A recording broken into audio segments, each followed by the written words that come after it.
Welcome back to the channel. This is 20 Storm and you were watching first part of What If Naruto Wake Up After 20 Years and found by Kamijou Touma. If you enjoy this video, please like, share and subscribe to this channel, and for more exclusive and spicy content, follow me on Patreon. Link is in the description below. And now wasting no more time, let's start the story. I cannot allow this to go on inside an experimental tube. A male figure floated. The figure was floating lifelessly in a tube filled with bluish-green liquid to collect data from every area of his body. A large number of electrodes attached themselves. The information was transmitted via wires to the nearby supercomputer for analysis. The word, nearby, may not have been the best choice because it occupied nearly the whole room. There were no employees inside the futuristic-looking building. Alternatively put, nobody was aware that this place existed. Nobody would have guessed that the location was hundreds of meters below the Earth's surface. How much time has it been? They have to be stopped. Even the superiors were unaware of it since it was a top-secret project to stop the information from leaking out. Those who were aware of the project had either passed away or had their memories erased. It wasn't as though the project had failed, though everything associated with the project would have been immediately disposed of if that were the case. A project that required a significant investment of time and money could not possibly fail to produce a satisfactory outcome. Has the conflict already ended? Is she okay? In actuality, it was the reverse. The project was a huge success in the end once it was confirmed. The scientists involved in this project celebrated their accomplishment. They gained international recognition. Their dreams seemed to come true. I have to locate out. No matter how much the world could change as a result of a success, positive outcomes were not always achieved. This project was regarded as one of those that didn't go according to plan. At last, the scientists had made the decision to end the experiment one by one. They left the project once it ceased until nobody remained. There was one exception, though. I'm still here. The man's eyes opened. Daylight would return to a pair of orbs that resembled the color of the sky. The eyes were the same ones that had witnessed more deaths than the average person could fathom. It was the same pair of eyes that had to be shut with the goal of never opening them again.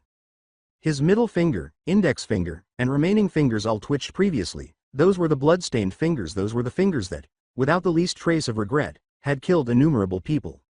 For some reason, the glass tube that once held Academy City's darkest secret broke into hundreds of tiny pieces. But in this city of espers, such a thing was not unexpected. 80% of the city's 2-3 million residents were students. The majority of the pupils, however, were referred to as espers, humans possessing psychokinetic abilities. Because of their abilities, the espers were divided into various levels. The weakest esper, for instance, was a level 0, whose power was either completely useless or very ineffective. Those at level 5, however, were thought to be the strongest. Only 7 level 5s were known to exist in Academy City at this time. In the center of the lab stood the figure. Upon surveying his surroundings, he discovered that the billions-dollar supercomputer had been reduced to rubble. The figure mumbled something as he collected his jumbled memories. I wonder what year is it now? Early in the morning, it was. According to the calendar, it was August 5th. It was obvious from the date that it was summer vacation. The majority of students took summer vacations with their parents or friends while the others engaged in whatever else they felt like doing. Some of them were having fun with their hobbies. There were some exceptions, though. Students who failed their exam were not eligible for the holiday, which is a free day off from school. To meet the Academy's standards, they needed to attend additional lessons. Kamijou Touma was one of these unfortunate students. Kamijou Touma was currently watching the morning news on television while sitting on his bed. He was an Academy City level 0 esper who was notorious for his bad luck at school. And it wasn't an exception today. Touma, we have a problem. Kamijou heard a girlish voice. He didn't search for the origin. Kamijou was well aware of it. It was the young, green-eyed, silver-haired girl wearing a white nun habit embroidered with gold. Index Librorum Prohibitorum was her name, but everyone just called her Index because that name was too long and sounded phony. What is it now, Index? Did you eat up all the food I've prepared and still want to ask for more? Kamijou's question caused Index, the young girl, to abruptly stop. She spoke in a tiny voice while glancing at the boy with spiky hair in front of her. That too, but the trouble is, the room was filled with the sound of something breaking. Kamijou was the one who yelled at Index after losing his temper. What? I've prepared both lunch and dinner for us and you ate them all. Kamijou was incredulous. He became extremely irritated with this nun girl because of her enormous appetite. Other than her name and the fact that they shared a residence, he had no idea who she was. To put it simply, 8 days ago, Kamijou Touma experienced an incident that caused him to lose his memory. Touma becomes so cold nowadays. With both hands on his head, Kamijou yelled in frustration. Stop talking as if I'm the one at fault here. Stop giving me that look. I'm not abandoning you, so you'd better stop acting like that. But the girl continued to gaze at Kamijou as though she were about to cry. Kamijou's resolve faltered as the small nun stared at him like that there was no way he could continue to be angry with her, but she had eaten his dinner and his lunch, and he had not forgiven her. Fine, fine. Let's change the topic. What's the problem you're talking about just now? Kamijou's question was not immediately answered by the girl, rather, she grabbed his arm and pulled him all the way to the veranda. When they arrived, Kamijou noticed another person on his balcony. The figure lay face down. He had no idea whether the person was dead or alive. Kamijou trembled. He had the impression that he was having déjà vu. He was unaware that his former self had gone through the exact same thing as him now because he had no recollection of anything that had happened before July 28. Kamijou studied the figure intently. In reality, the individual was a boy of his age, perhaps 15 or 16. He had on a white sleeveless shirt and a jacket in black and orange. In addition, his short, spiky blonde hair was a total mess, but the boy didn't appear to be a foreigner. Even with that hair color, Kamijou noticed that the individual had a typical Japanese face and body type. What we have to do, Touma? Kamijou was unable to respond to Index's query right away. First, he had to make sure the boy was still alive. Keeping that in mind, he bent down next to the person and examined his breathing and pulse. He's still alive, only unconscious. I'll bring him to the hospital. Index shook her head at what Kamijou had said. Concerned, she pointed to the blonde boy's body and said, "That person is not hurt, Touma. I think he's just hungry." He blinked as he considered whether or not to consider Index's odd suggestion. The figure's eyes opened abruptly. As he was doing this, the blonde boy spoke as he attempted to stand up from where he was. "What year is it now?" Was that the right question to ask in such a difficult situation? Kamijou couldn't resist asking himself. Then he answered the stranger's question while trying to make a smile, but when he informed him of the current year, the figure responded, 20 years. The individual's face was wearing an odd expression. Kamijou was concerned. Even though he had no idea who this person was, he decided to disregard Index's advice and take the patient to the hospital immediately. This boy appeared to be in poor health. Kamijou was even more concerned about his sanity after the stranger uttered something like 20 years after asking him a strange question about the year. Perhaps a mental health facility would be preferable to a regular one? The person had somehow made it to his veranda. Kamijou couldn't stop wondering how the person got here in the first place because Kamijou's room was located on the 7th floor of the boys' dorm. It was extremely peculiar. With a worried tone, Kamijou asked the blonde boy, "Are you okay? If you feel ill, I can take you to the closest hospital?" As if studying Kamijou, the boy gazed at him. He stood up, gave his orange pants a few pats, and then grinned. The teenager said, "Ah, I'm sorry, it seems I just gave you a trouble so early in the morning." Before going on, "I'm actually all right, don't worry, I must have passed out after using my power." Hearing the boy say, "power," did not surprise Kamijou. That was a possibility. He had considered himself without some sort of power. It was impossible for someone to land on the 7th floor. Kamijou whispered, "Oh, I see, so you're an Esper, huh? That explains a lot." And the boy and Index entered his room. After all, conversing on his tiny veranda felt a little odd. As soon as they entered, Kamijou said, "I'm sorry, but we haven't introduced ourselves properly. My name is Kamijou Touma and this is Index." The boy gave a head nod. He started to speak to Kamijou, but he stopped before he could say anything. His expression darkened as though he was remembering a painful experience from his past. The first person to notice this was Index. "Have you, by any chances, lost your memories?" The white nun's question caused a certain boy with black hair to gasp. Kamijou was the one. He pretended to cough in the hopes that Index wouldn't notice. He didn't want to tell the girl that he couldn't remember anything. The girl appeared to have a lot of faith in him. No, Index liked his former self, but if he told the girl about his memory loss, Kamijou didn't want to ruin her happiness. This particular boy shook his head. "I'm sorry, it's not that, I just have something else in mind right now." He smiled warmly as he spoke, pausing briefly before saying, "My name is Naruto." Kamijou asked, "So it's Naruto, huh? It's kind of strange you have to spell it out like that. I feel as if there's a hidden meaning behind your name." Index was perplexed. When Naruto heard Kamijou's comments, he laughed. He wasn't trying to be humorous or anything when he said his name that way. His motivation for that was entirely different. He was unable to inform Kamijou and Index about it, though perhaps it was best that they were unaware of it, because if they did, they might be in danger. "It actually does, but you don't have to worry about it. It's not something important." Although Kamijou did not want to invade someone's privacy, he continued to believe that the boy in front of him was concealing something. "So, Naruto, since you're an Esper, which school are you attending?" he asked, deciding to move on from the subject for the time being.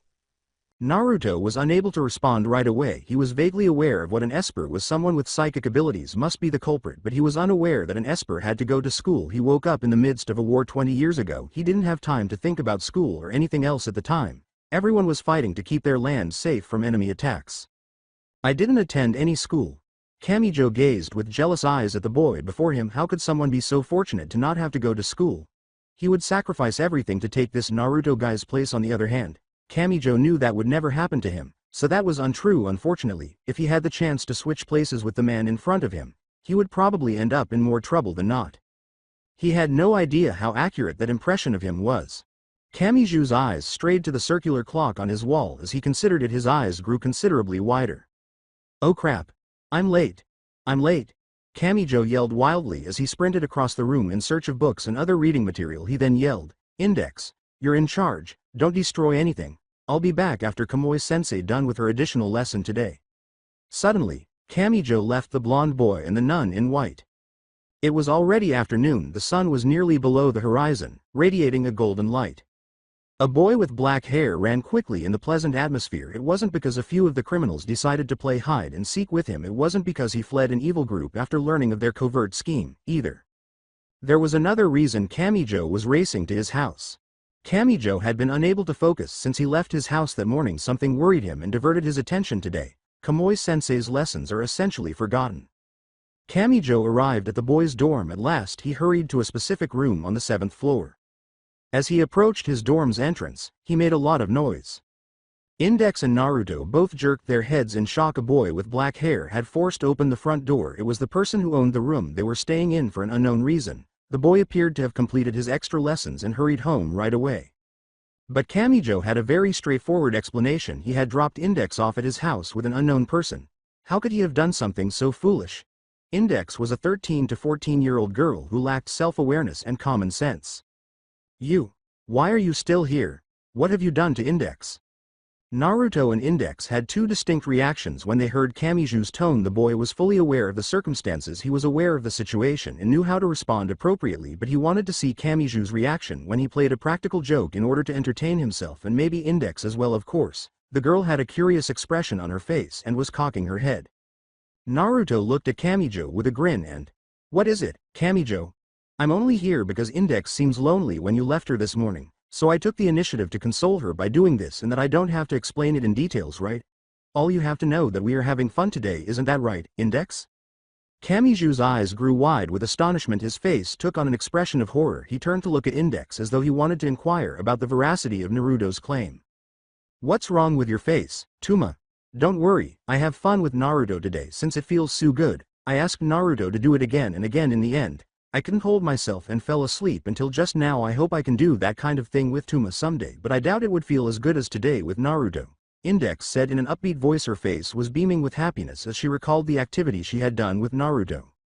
Kamijou was ashamed. His mouth was hanging open when he left Index this morning. What terrible things had transpired? And here, in front of him, grinning broadly, was the root of this issue. "What, you bastard? How can you do that kind of thing with a pure girl like Index? I won't forgive you, and I'll beat you into pulp now. You can consider yourself lucky if you can get out of here alive." Kamijou sprang forward to act on what he had said. If there was a valid reason to pull his fist, he wouldn't think twice about doing so, and for a number of reasons. Just listening to Index's words was enough to send blood rushing to his head and turn his face red. Touma was about to slam his fist into the blonde's face when he stopped. His hand was unable to move very far. It wasn't because Naruto stopped Kamijou with his Esper power or blocked his attack. Index had intervened and placed himself between the two boys. She was wearing a furious expression. Kamijou had never seen that expression before. "Stop, Touma. What are you doing? I won't allow you to hurt Naruto. He is my friend." Kamijou attempted a counter-argument because Index was in his way. He couldn't let this get away with it. "But he is a bad person, Index. I'm sorry, it was because of me he did horrible things to you. Maybe you don't understand what about it was bad, but it was that kind of thing wasn't something you can do with a stranger, Index." Naruto decided it was sufficient. While Index had a curious expression on her face, the time had come to end this prank and start something new. After sleeping for 20 years, Naruto laughed at Kamijou's response. "I didn't do those kind of thing with Index, Kamijou, it was a prank."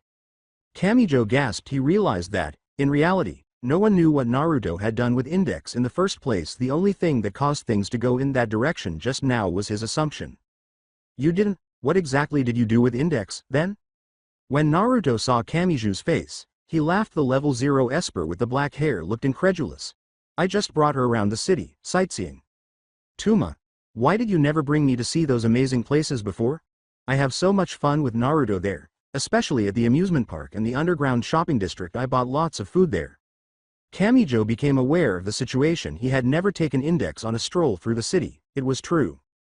He had been hospitalized for a few days since July 28th, which was the first reason. 5 days ago, the frog-faced physician who was treating his injury finally allowed him to return home. In addition to that rationale, Kamijou was required to attend Kamui-sensei's additional classes. Kamijou was unable to have free time because nearly all of the extra lessons ended up being rather late. Still, he had intended to take her out over the weekend. He had better stop making excuses. Kamijou bowed his head and said, I am sorry. He considered himself a fool who does things without thinking, but then he had a sudden insight. He was interested in what Index had just said. Index nodded her head enthusiastically and asked, Wait, Index, did you just say, you bought a lot of food? Her radiant green eyes seemed to be expressing her desire for more of them. You? Not Naruto? How the hell you could buy food on your own? Touma left his wallet this morning. Kamijou's eyes grew wide with astonishment. His wallet was missing from his pocket, which he checked. Then he noticed it lying on the nearby table. He grabbed the wallet and pulled it open. It was, of course, empty. With a menacing tone, Kamijou pointed to the now empty wallet and said, Index-san, you used all of Kamijou-san's money to buy food, even though I'm sure I still had more than 5,000 yen before I left. Touma is furious, Index whispered softly as she hid behind Naruto out of fear of Kamijou's death glare. How could I not? You used up all of the time that was meant to last until next week. Kamijou screamed and started chasing Index around the room, causing chaos and shattering a few glasses. To cut a long story short, Naruto decided it was too late for him, a stranger to Kamijou and Index, to stay any longer, so he excused himself from the dorm and promised to return later, but he did not specify when. Index, on the other hand, seemed to be anticipating Naruto's next visit. No, she was anticipating the next time she could go out with him and enjoy those delectable foods again, because everything she could think about was food, except for the 103,000 grimoire that she had committed to memory because of her flawless memory. Numerous stars sparkled, seemingly attempting to show off their beauty to the world, and the full moon shone brightly.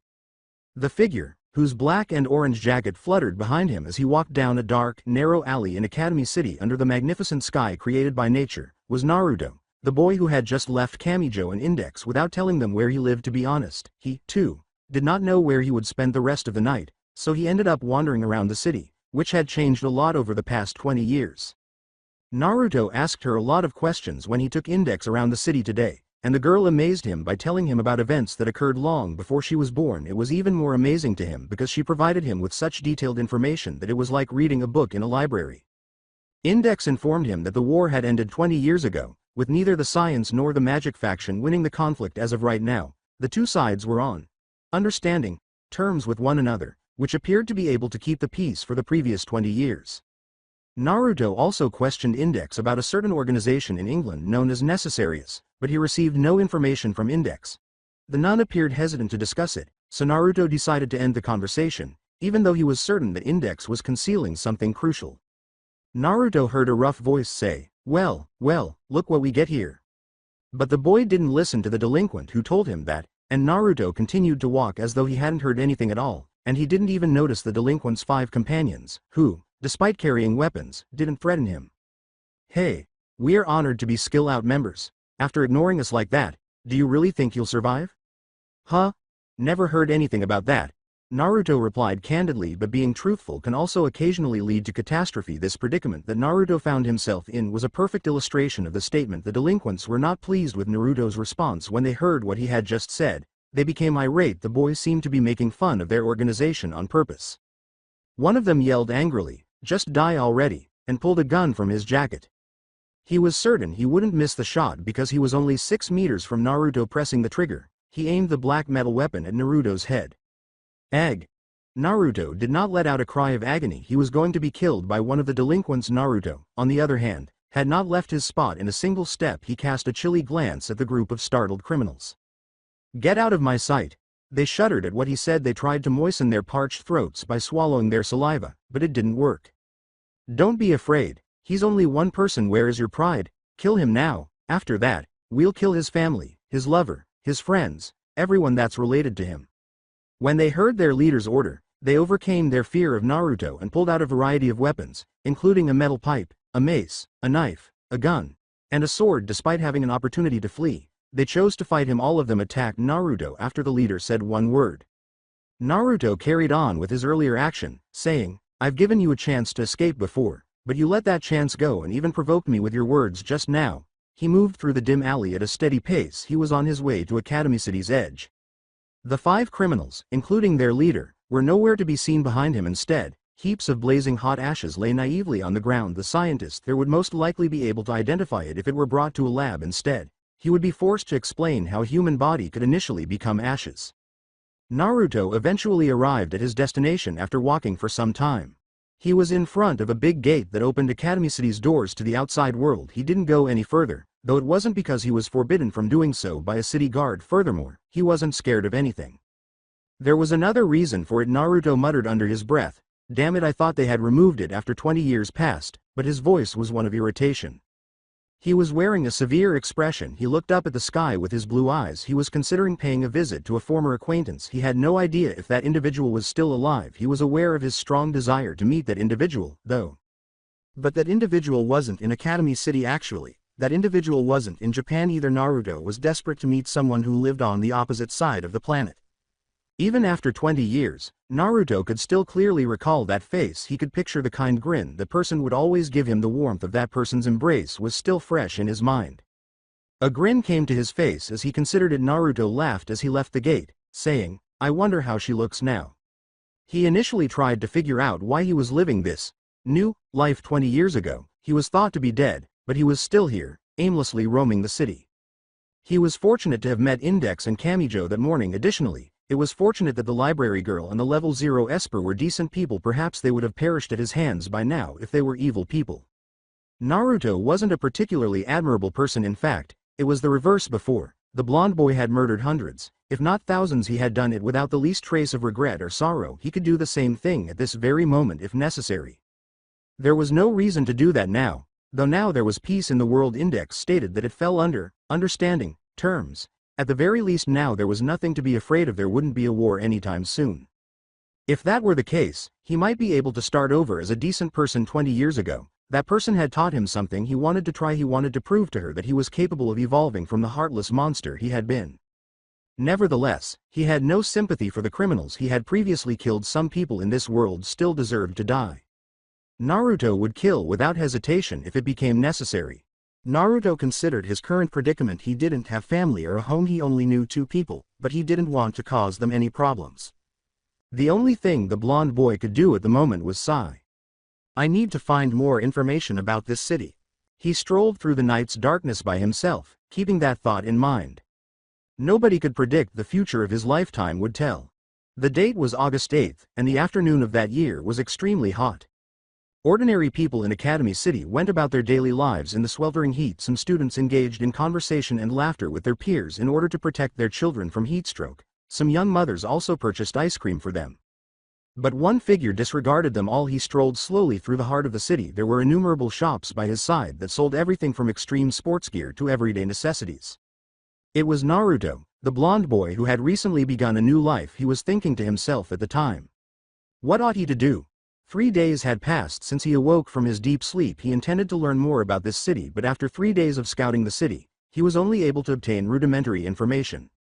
Naruto was aware that this location was known as Academy City with 2-3 million residents. This city was regarded as the most developed in the world. It was claimed to have technology that was 20 to 30 years ahead of anything else on the planet. One was sufficiently awed by the city just by that fact. Naruto discovered that this city was creating Esper power in addition to its cutting-edge technology. He thought it was both a good and a bad thing to do. The Espers were human. After all, it was undeniable that, in contrast to the robots strewn throughout the city, humans were sentient beings with free will. It would be safe to assume that there were good and bad Espers in human society, since there were good and bad people. Even though it was difficult to distinguish between the two actually, it was a sound conclusion that turned out to be accurate, but there was a way to deal with it. Everything should be fine as long as the Academy City can keep these two sides in balance. Naruto, however, was unsure of which side he belonged to. Could someone who had taken thousands of lives be regarded as a decent person? Not at all. He was a nasty individual. In addition to the 5 criminals he had slain 3 days prior, Naruto had also come across a few others who claimed to be affiliated with the same group as them. Skill out naturally, Naruto treated them in the same way. None of them heard him when he offered them an opportunity to flee first. The outcome was clear. Their choice was incorrect. To put it plainly, they had all become ashes.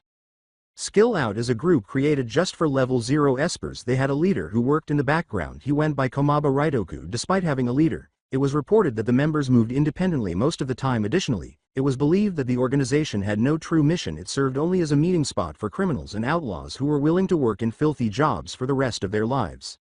Naruto let out a sigh. It had been 20 years since that day. Now that everything had changed, could he begin a new life as a decent person? Would he be able to grant that person's wish to transform from a heartless monster into someone entirely different?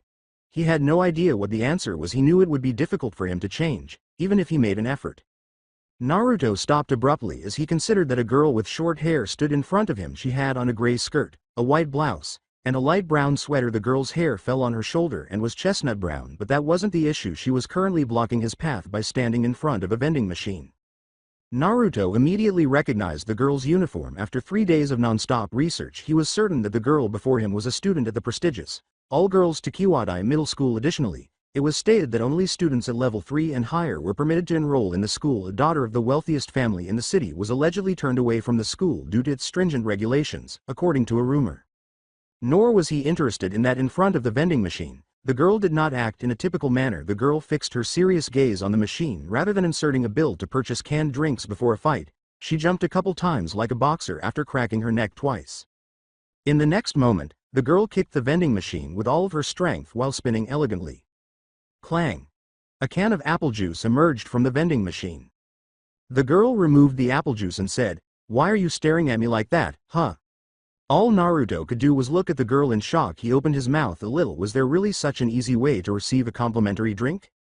He quickly shook his head, though, to regain control of himself. Naruto then turned to face the girl in front of him. "I thought Tokiwadai Middle School students are high-class girls who'd never do something like that, but it seems I was wrong." What are you saying? It's not like I do this kind of thing every day." The girl released a spark of electricity all over her body as she attempted to defend herself, but she failed miserably because it did not feel convincing at all. Whoa, an esper with such a fascinating personality. After this, I wonder how she would respond.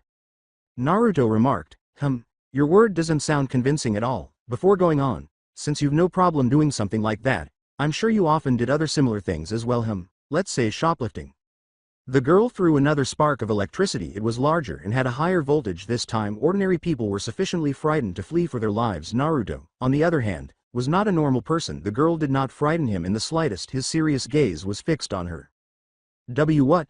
I would never." Before she could finish, Naruto said, "Really? Then why is your face becoming so red? Are you feeling embarrassed because I just discovered your secret hobby?" "Don't worry, little girl. I won't tell it to everyone," he said, delivering a final blow.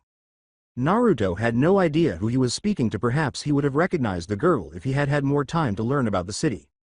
Despite her appearance, the girl who was glaring at him was actually one of Academy City's 7 level 5 espers. Her area of expertise was anything pertaining to electricity, as evidenced by the lightning sparks she had previously released. She was also the ace of Tokiwadai, the railgun, the 3rd strongest esper. "I didn't do that, and don't you ever call me Masaka Makoto, little girl." Such bad luck for one Kamijou Touma. It was a very bad day. He recently returned from a bookstore where he purchased a literature book for 3,600 yen. Even worse, from the beginning of summer break until yesterday, the book was actually sold at a 50% discount. But this was the core of Kamijou's daily existence in his school. He was the most well-liked level 0 esper. If his popularity stemmed from his attractiveness or a unique ability to flaunt, he would be the happiest boy alive. Regretfully, that was not the cause for him. His popularity stemmed from his friends' perception that he would absorb their bad luck like a lightning rod when he was around. Touma. Kamijou heard a familiar call. Index. Kamijou's roommate was the one. Her skin was as white as snow, her eyes were emerald green, and she had waist-length silver hair. She was obviously foreign based on the way she looked. She also wore her customary white nun habit with gold embroidery today. "Don't say anything to me now." After hearing that, The girl gave Kamijou a disgruntled look. She did not appear to be aware of Kamijou's present mental state. She had no idea that Kamijou was still depressed after spending so much money on a book since he ended up not using many of the books he had to buy. He was also unsure if he would read it. Index pouted and remarked, HMPH, unlike Naruto, Touma is as cold as always, but her gaze was elsewhere. 3 days had passed since Index and Kamijou had met Naruto. On that particular day the blonde had promised to pay them another visit, but he had not specified when. They had not heard from the boy until now. The fact that they were unaware of his residence was also problematic. Kamijou had no idea if Naruto had a phone number. Despite their brief acquaintance with the boy, they had distinct impressions of Naruto. The black-haired boy still harbored a slight grudge against Kamijou for being tricked for that one day. He would have to reimburse him nevertheless. Index had a different response. He appeared to be liked by the small nun. Perhaps it was just because he used Kamijou's money to buy her some food and to take her around the city. Yes, Kamijou thought, it must be that. Touma isn't that Naruto? Kamijou followed Index's gaze after hearing her question and saw that what Index had said was accurate. He saw the same boy who had mysteriously fallen unconscious on his veranda. It was still unknown to Kamijou what kind of power Naruto possessed, but that wasn't really that significant. Kamijou said, let's go meet him, Index, before pausing. The expression on the face of the small nun was peculiar. Hey, why your eyes are shining like that? Don't say you're planning to buy more food together with Naruto using this Kamijou-san's money. Index didn't seem to hear what he was saying. Her thoughts were straying. The girl did, in fact, have 103,000 grimoire in her head, but other than that, all she could think about was food, delicious food, and more delicious food. Given the short distance, Index and Kamijou arrived at Naruto's location in no time. From a distance, Index and Kamijou could see that Naruto was not by himself. They had never met the short-haired girl with whom he was speaking. No, he appeared to be arguing with her. The girl yelled, don't you ever call me Masaka Makoto, little girl. At Naruto she was angry, not embarrassed, which is why her face was red. Unfortunately for her, the boy looked away and ignored her specifically. Naruto was observing Kamijou and Index. The short-haired girl was furious when he casually waved his hand and walked away. Despite knowing there was no such day, Naruto said, hello, Index, Kamijou, before addressing the silver-haired nun. Why is your face red too, Index? Is this some kind of event that involves red-faced girls around the city? I haven't heard anything about it yet, Naruto said. It's because Touma doesn't want to buy me a drink. What? You never told me that you're so thirsty and about to catch heatstroke. How am I supposed to know that? Kamijou screamed. Kamijou, Index, and Naruto appeared to have forgotten that there was another person present. Masaka Makoto spoke up in a dangerous tone because she didn't like being ignored the way she was. You. Makoto gestured to Kamijou with her index finger. Her face was angry, but Kamijou was unable to decipher why, so all he could do was tilt his head in perplexity. He tried, but was unable, to remember who this girl was. Huh? Who are you? Kamijou had no idea who this girl with short hair was. He never imagined that the girl was also his acquaintance, even though he had assumed she was one of Naruto's friends. This was most likely caused by Kamijou losing his memory following an incident that occurred on July 28. Kamijou's question caused Makoto's eyes to enlarge. It was beyond her comprehension. How could this boy so easily forget her name? Additionally, she just yelled her name at the obnoxious blonde boy. Not acceptable.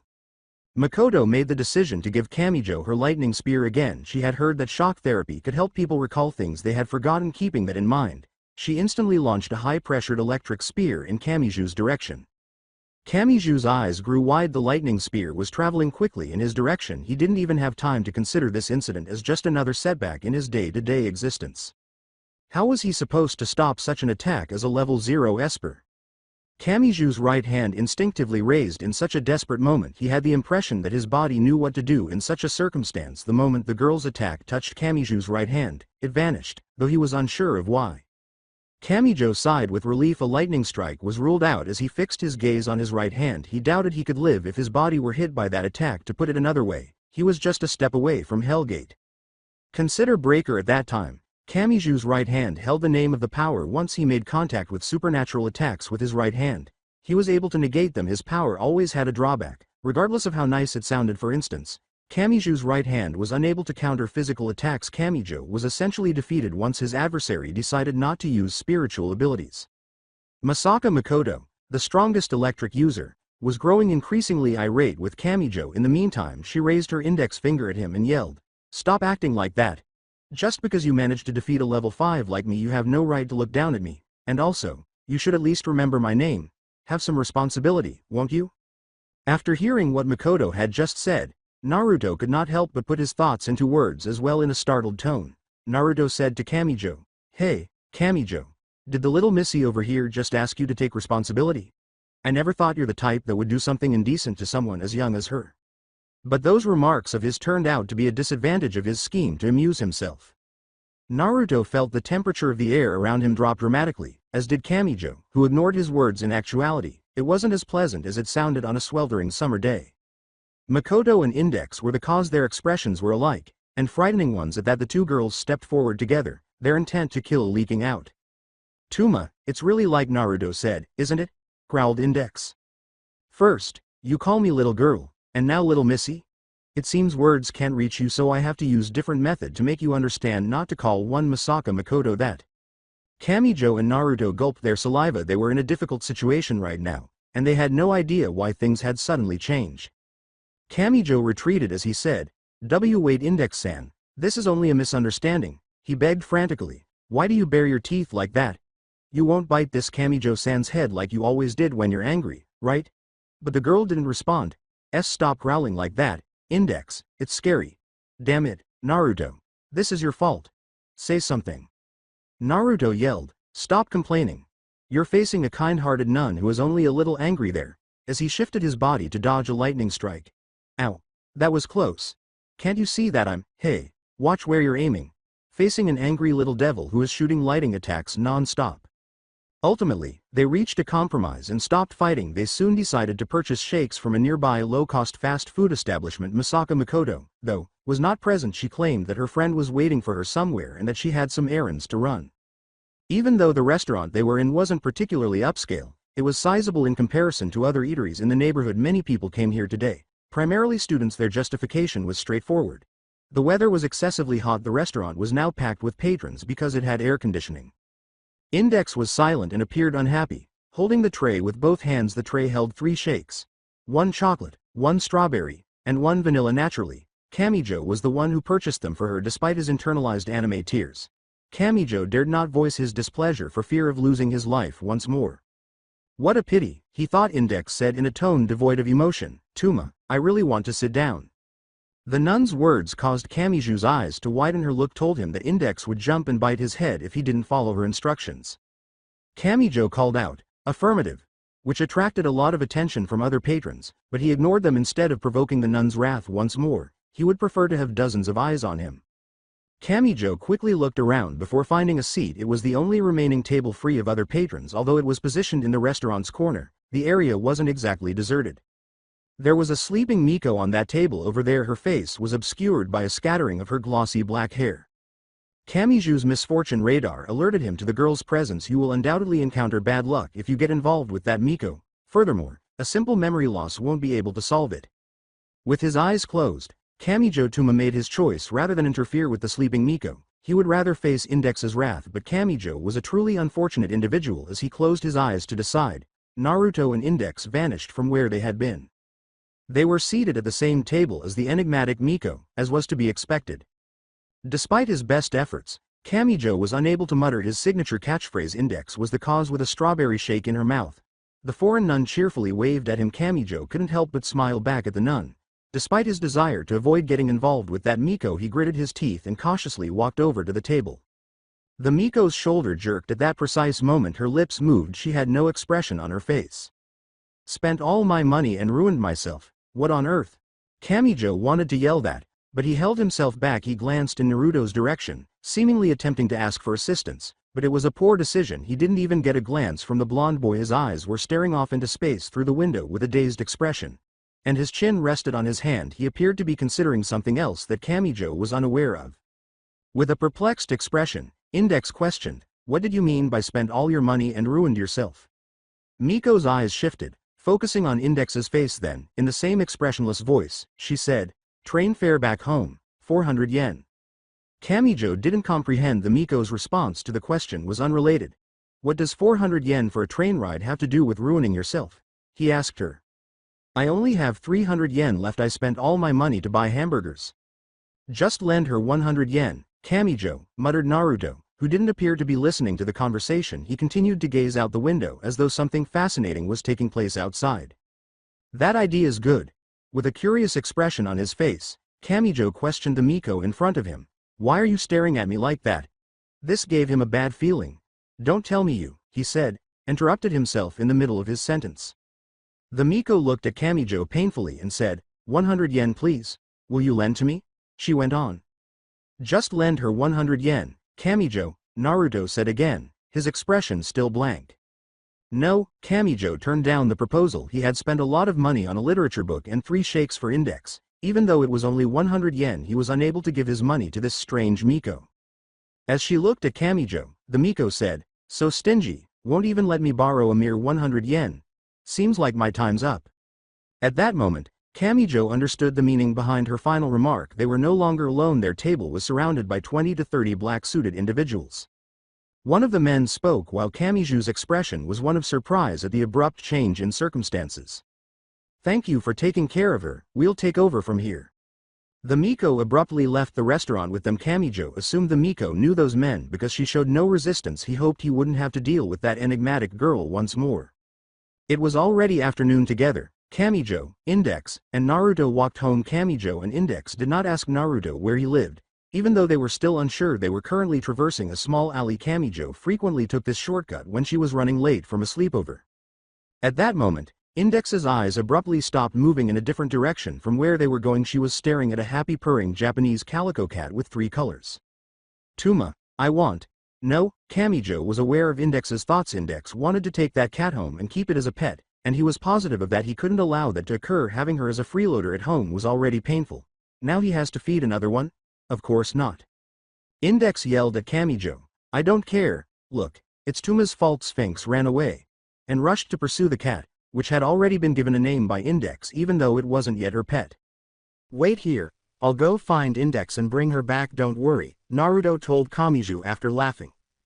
Kamijou was now by himself after Naruto abandoned him to pursue Index. He believed that until he heard a voice behind him. It's been a while, Kamijou. Touma. Kamijou turned to face the new arrival. It was a 2-meter-tall, red-haired adolescent dressed in black priest robes. Despite being a priest, he had an overpowering cologne odor. He had silver rings on each of his fingers and earrings on his ears. Even though he looked that way, the level 0 Esper didn't give a damn. The fact that the man had simply told him, it's been a while, worried him more. Kamijou Touma considered those words to be fundamentally taboo. This guy. Who is he? Kamijou's memory was gone. He was someone from his past, as evidenced by the fact that he knew his name. Kamijou was unable to identify the individual, though it would make his secret known. Kamijou had concealed from everyone the reality of his memory loss. He gave this justification because he didn't want Index to be distressed or depressed for him. When Kamijou realized that the Kamijou Touma she liked was no longer there, she was unsure of the response Index would have. Kamijou narrowed his eyes and asked, what do you want? He felt that was a good way to respond to the man in front of him because he appeared to be a delinquent. He was confident that by responding in this manner, he would be able to obtain the necessary information from this man without disclosing his memory loss. HMPH, not even a hello, even though we haven't met for a while. Good, that's how our relationship should be. We can't just act like comrades after working together once before, the priest with red hair said firmly. Don't worry about Index. I've used a magic to distract her. It's a good thing that your blonde friend followed her so we can talk without being disturbed here. Kamijou was taken aback. The man simply told him that magic was something that should only be found in children's stories. He had lost his memory, but his knowledge remained intact. He was aware that magic could not be demonstrated using any scientific method. One shouldn't believe in its existence because it was so irrational. But Kamijou was certain he understood the priest's words. He had one question in mind. What sort of environment did the historical Kamijou Touma inhabit? Kamijou forced a smile to calm himself and get over his fear of his former self. It was not a good thing to do, though. The priest pulled a card from his pocket and said, HMPH, don't just smile about everything. Are you ready to die? The priest's right hand erupted in flames as he swung his hand, and a sword of flames turned flaming red in the next instant. Kamijou's eyes grew wide. This man was not holding back, he realized. This is where his life would end if he messed up. He therefore took the only action he knew would save his life. He was lucky to meet Masaka Makoto today. Kamijou knew his right hand could negate supernatural attack. After negating the lightning spear from her, so he raised it to defend himself. The priest launched his attack. At the same moment the sword of flame swung violently in Kamijou's direction. Even though the priest knew the boy would be turned to ash if he took that blow directly, he swung it without hesitation. The flame sword exploded with a loud boom. As soon as Kamijou's right hand touched it, the boy with black hair was surrounded by 3,000-degree flames. The hellish flame created a vortex that engulfed everyone in its path before it disappeared. Kamijou's breath caught in his throat. Ha ha! He was terrified that the man in front of him would attack him again, so he dared not lower his right hand. However, his idea did not materialize. The priest refrained from aiming another flame sword at him. He, on the other hand, smiled wickedly. That's the face I want to see. That's how the relationship between Kamijou, Touma and Style Magnus should be. Now that you understand that, we can finally move into the real business. The man in front of Kamijou was truly beyond his comprehension. Kamijou surmised that the priest's recent attack was merely a greeting based on the way he said that final sentence. Kamijou now genuinely dreaded his former self. What kind of world his former self had lived in was beyond his comprehension. Kamijou wasn't sure he would live long enough if something like this occurred every day. Style reached into his pocket and pulled something out. Kamijou's awareness returned as a result of this act alone. He believed that Style would attack him once more with another rune card. Thank goodness it wasn't that thing that Style removed. It was a picture. Style said a magical word, Awaz, and flicked the picture with his finger. It whirled like a frisbee and fell onto Kamijou's hand as though it were held by an unseen force. Kamijou scowled as he examined the picture in his hand. He recognized the girl in the picture. More specifically, it was the picture of the Miko he had met just hours before at a restaurant. Oh, you know her? Good. This will make things easier to explain, Style said before going on. Her name is Himagami Isa, also known as Deep Blood. You'll come with me tonight to Misawa Cram School. We'll save her from a man named Aureolus Izard, an alchemist. What? While Kamijou was perplexed by the abrupt change in circumstances, Style had already vanished from view when he said, "Shut up, we don't have much time left before Index and your friend comes back. I'll explain the mission details later, just prepare yourself for tonight." He was now aware that his misfortune radar had never deceived him. It was exactly right. He ought to have heeded the restaurant's warning regarding the enigmatic Miko. He could no longer make any changes at this point. Such bad luck. Naruto, meanwhile, went in the direction that Index had left him, and Kamijou, he quickly caught up to her. Index was holding the cat in both of her arms as if fought to escape her when he discovered her. Hey, Index, you ran off because you noticed it too, right? When Index heard Naruto's query, she cocked her head. She had no idea what he was discussing by it. What did he mean? He couldn't possibly be aware of it, could he? However, Naruto had observed Index's bewilderment. Then, using just one word, he clarified his meaning for her. Magic. Index's green eyes widened. Naruto had only spoken to her once, and although it was a straightforward word, it had multiple meanings these days. Hearing the word magic was commonplace. That term had been used in many fantasy novels to pique readers' interest, but most people thought it didn't exist. They believed that magic and everything associated with it could only exist in fairy tales and never in the real world. That was the wrong view. There was indeed magic in this world. But those who knew about it and could use it kept it a secret from others. There was no need to announce it to everyone on the planet. Keeping the truth from everyone was preferable. The world might descend into chaos if magic became widely known. Instead of learning math, physics, economics, and other subjects in school, children would prefer to learn magic. Businesses would not think twice about using magic to help themselves in the future. The worst part was that there was a chance that evil people would use it to hurt other people. With hesitation, Index asked, "How?" After hearing that word from Naruto, she had a lot of questions. She was curious about his connection to the magical world. She wanted to know if there was any connection between his peculiar introduction, but that was all she could say. Index understood the peril of magic. Even though she wasn't one herself, she did, after all, possess 103,000 original grimoires in her mind. If at all possible, she wished to keep ordinary people out of the magical realm. It would be acceptable for her to discuss it with Naruto, though, given that he was already aware of its existence. Yes, I asked you about Necessarius back then, didn't I? Why do you think I would ask about the organization if I don't know anything about magic? You. Index nodded her head and said in a low tone, "Normally people from this city didn't know about it. Even Touma didn't believe me when I told him that magic really existed for the first time, and I got my clothes stripped when I tried to prove its existence to him." Naruto was perplexed and wearing a curious expression. For what reason was this girl muttering?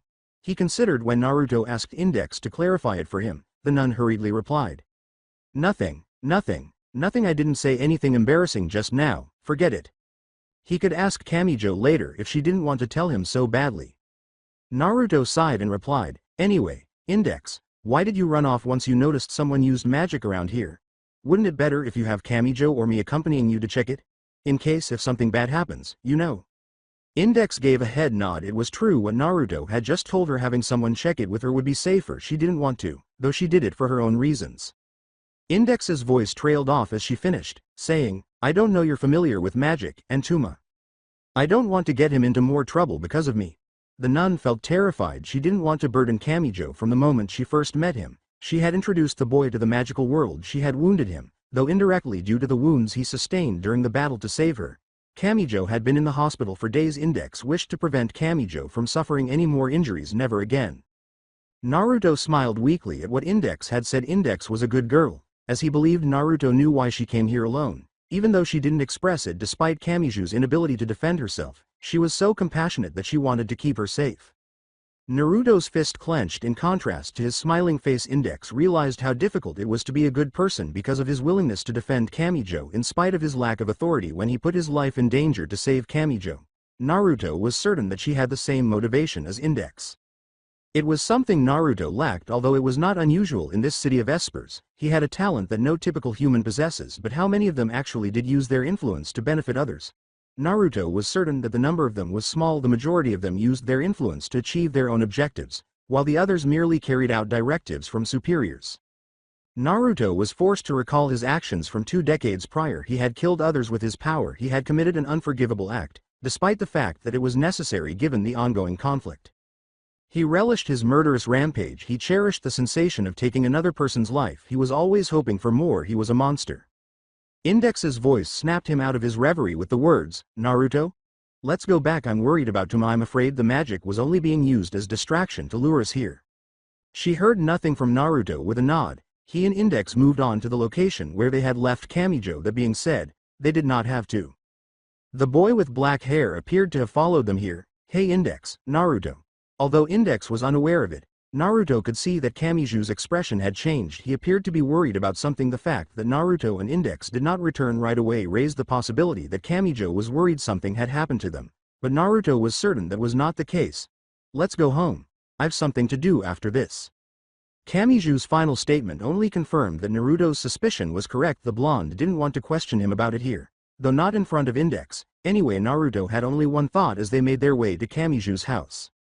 What issue did Kamijou end up getting himself into this time? Alright, I'll go now. As he opened the front door, Kamijou spoke. His encounter with Style had already lasted several hours. He was instructed to attend Misawa Cram School tonight by the red-haired magician. He was planning to go with him to the prep school in order to rescue Himagami Isa, a girl. For some reason, it appeared that Aureolus Izard, a magician, kept her there.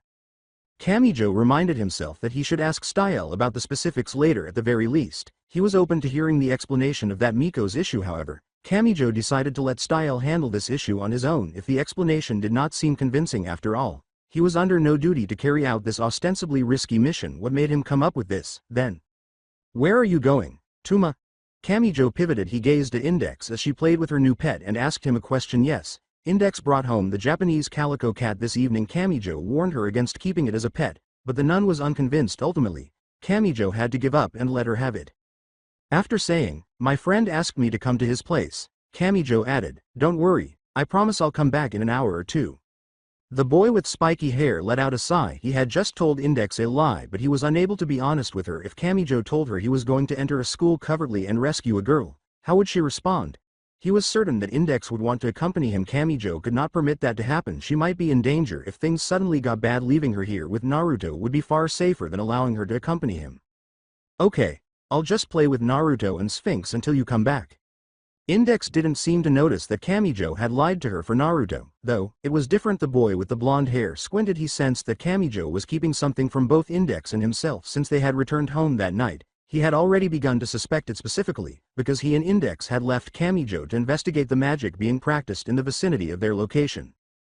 Naruto said, wait. Right before Kamijou shut the door before Naruto followed him outside, the black-haired boy had nearly shut the door but left it open. Index and the cat were left inside when Naruto shut the door behind them to ensure that the nun would not hear what they were about to say. He pulled Kamijou a few meters away. When Naruto said, I know you're lying just now, Kamijou's eyes widened in shock. Tell me, what kind of trouble you get yourself into now? It has something to do with someone from the magic world, right? Kamijou looked at Naruto as though to ask, "How did you know?" But his tone betrayed him. He couldn't get the blonde boy in front of him to say anything. He was perplexed. How could an esper like him have any knowledge of magic? It was only this evening that Kamijou discovered its existence. He had learned that lesson the hard way. Was he the only one who was unaware that magic existed? Although Kamijou really wanted to attribute this issue to his memory loss, he was unable to do so. Naruto remarked nonchalantly, "Your expression tells me that my suspicion is true." He didn't appear to be concerned about the existence of a magical world that defied scientific explanation. Then the blonde went on.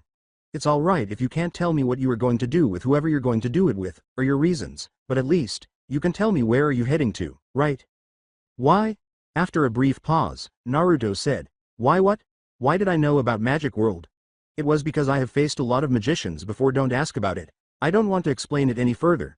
Why did I want to know where you're heading? It's because I'll go there with Index if you don't come back in 2 hours, like you promised." Kamijou let out a sigh. He ought to have realized that he couldn't tell this person lies. He would not question Naruto about his relationship with the magical world. Even though he was unaware of it, he noticed that Naruto was genuinely reluctant to discuss it. Kamijou deduced that because Naruto had just told him that he didn't want to say anything, and his expression had darkened. "Misawa Cram School," Kamijou informed Naruto grudgingly. "I'll go now. Don't do anything strange with Index or I'll kick you for real this time." After hearing Kamijou's remarks, the blonde grinned. "As if you can do that," Naruto teased. Returning to Kamijou's home, he said, "Don't die. Index will be sad if you do." "I won't." Suddenly, Naruto returned to Kamijou's place while Kamijou went to Misawa Cram School to meet Style. Kamijou had no dying wish yet, but he had no idea what was waiting for him there later on. He would undoubtedly return alive. He would never allow himself to be the cause of Index's sadness. Her happy face was what he wanted to treasure, not her sobbing one. The fact that Index was crying when he woke up in the hospital bed a few days ago was sufficient for him. If it could make her as happy as she is now, he would even keep his memory loss a secret from her forever. "Where is Touma? Why hasn't he come back?" Index repeatedly asked, glancing at the wall-mounted clock. Naruto let out a deep breath. "You've asked that question for 15 times already, Index. Can't you ask something else?" "But Touma said he'll come back in 2 hours. I'm worried if something bad will happen to him." Naruto looked away from the television to check the time. It dawned on him that Kamijou had been gone for nearly 2.5 hours. He appeared to be overly preoccupied with the news channel's information. He had only woken up a few days prior, so that was to be expected. To keep up with the latest problems, fashions, technology, and other things, he had to learn a lot. Naruto turned off the television and said, "All right, let's go, Index. We'll go find Kamijou." He got up and moved in the direction of the door. "Why are you giving me that happy look?" "We're not going to buy some food, Index. The place we're going to visit may contain a potential danger. Actually, I'd prefer you to stay here, but I know you won't, so we'll go there together." Index cocked her head. She didn't understand Naruto's statement that the location would be dangerous. "I believe Touma stated that he was heading to his friend's house." Was Touma's friend a dangerous person, according to Naruto? He wasn't asked that by Index. Rather, she dutifully trailed Naruto like a young child accompanying her parents. She didn't need any more explanations as long as she could meet the boy with the spiky hair. Naruto and Index reached Misawa Cram School after a 20-minute walk. Right now they were in front of its front gate. If Naruto and Index were to take a bus or a train, they could get here more quickly because Naruto had remembered most, if not all, of Academy City's significant locations from his research. But those public transit systems weren't running at night in this city. Most people in the city didn't know why that odd regulation was in place. Curious, Naruto had surmised that it had something to do with the city's security system. He did not, however, know anyone who could verify the accuracy of his theory. Index said hesitantly, "Touma is here?" To Naruto, she had a curious expression on her face as she gazed at him. Index appeared to be skeptical that her Touma could be in this location. Naruto looked at the enormous structure in front of him and said, "Well, yeah, he told me that," in response to Index's query. The space was enormous. The structure in front of Naruto and Index looked more like an office building than a typical school. Despite its name, the school was made up of 4 multi-story buildings connected by a skyway. But that wasn't the reason Index didn't think Kamijou was present. The fact that the school was closed at this hour caused her to think in that way. They had to enter covertly, like thieves, because there was no other way. She would have to enter the building covertly with Naruto if she really wanted to meet him. Was she capable of doing that? It was not the proper behavior of a typical nun, to be honest, though. Index was still training to become a nun. She didn't really abide by their stringent regulations. Thus, she chose to disregard it for the moment and accompanied Naruto inside the building. Luckily, when the two attempted to scale the fence to gain entry, no security alarm was sounding. Naruto and Index walked side by side. As soon as they entered, they had no idea where Kamijou was. They had no choice but to ask someone they met en route or search the entire building. However, they ought to reconsider announcing their presence here. Ultimately, they were both trespassers who entered the building without authorization. Naruto muttered, "Strange," as he and Index moved deeper into the structure. "The place is so big, but we haven't encountered anyone yet."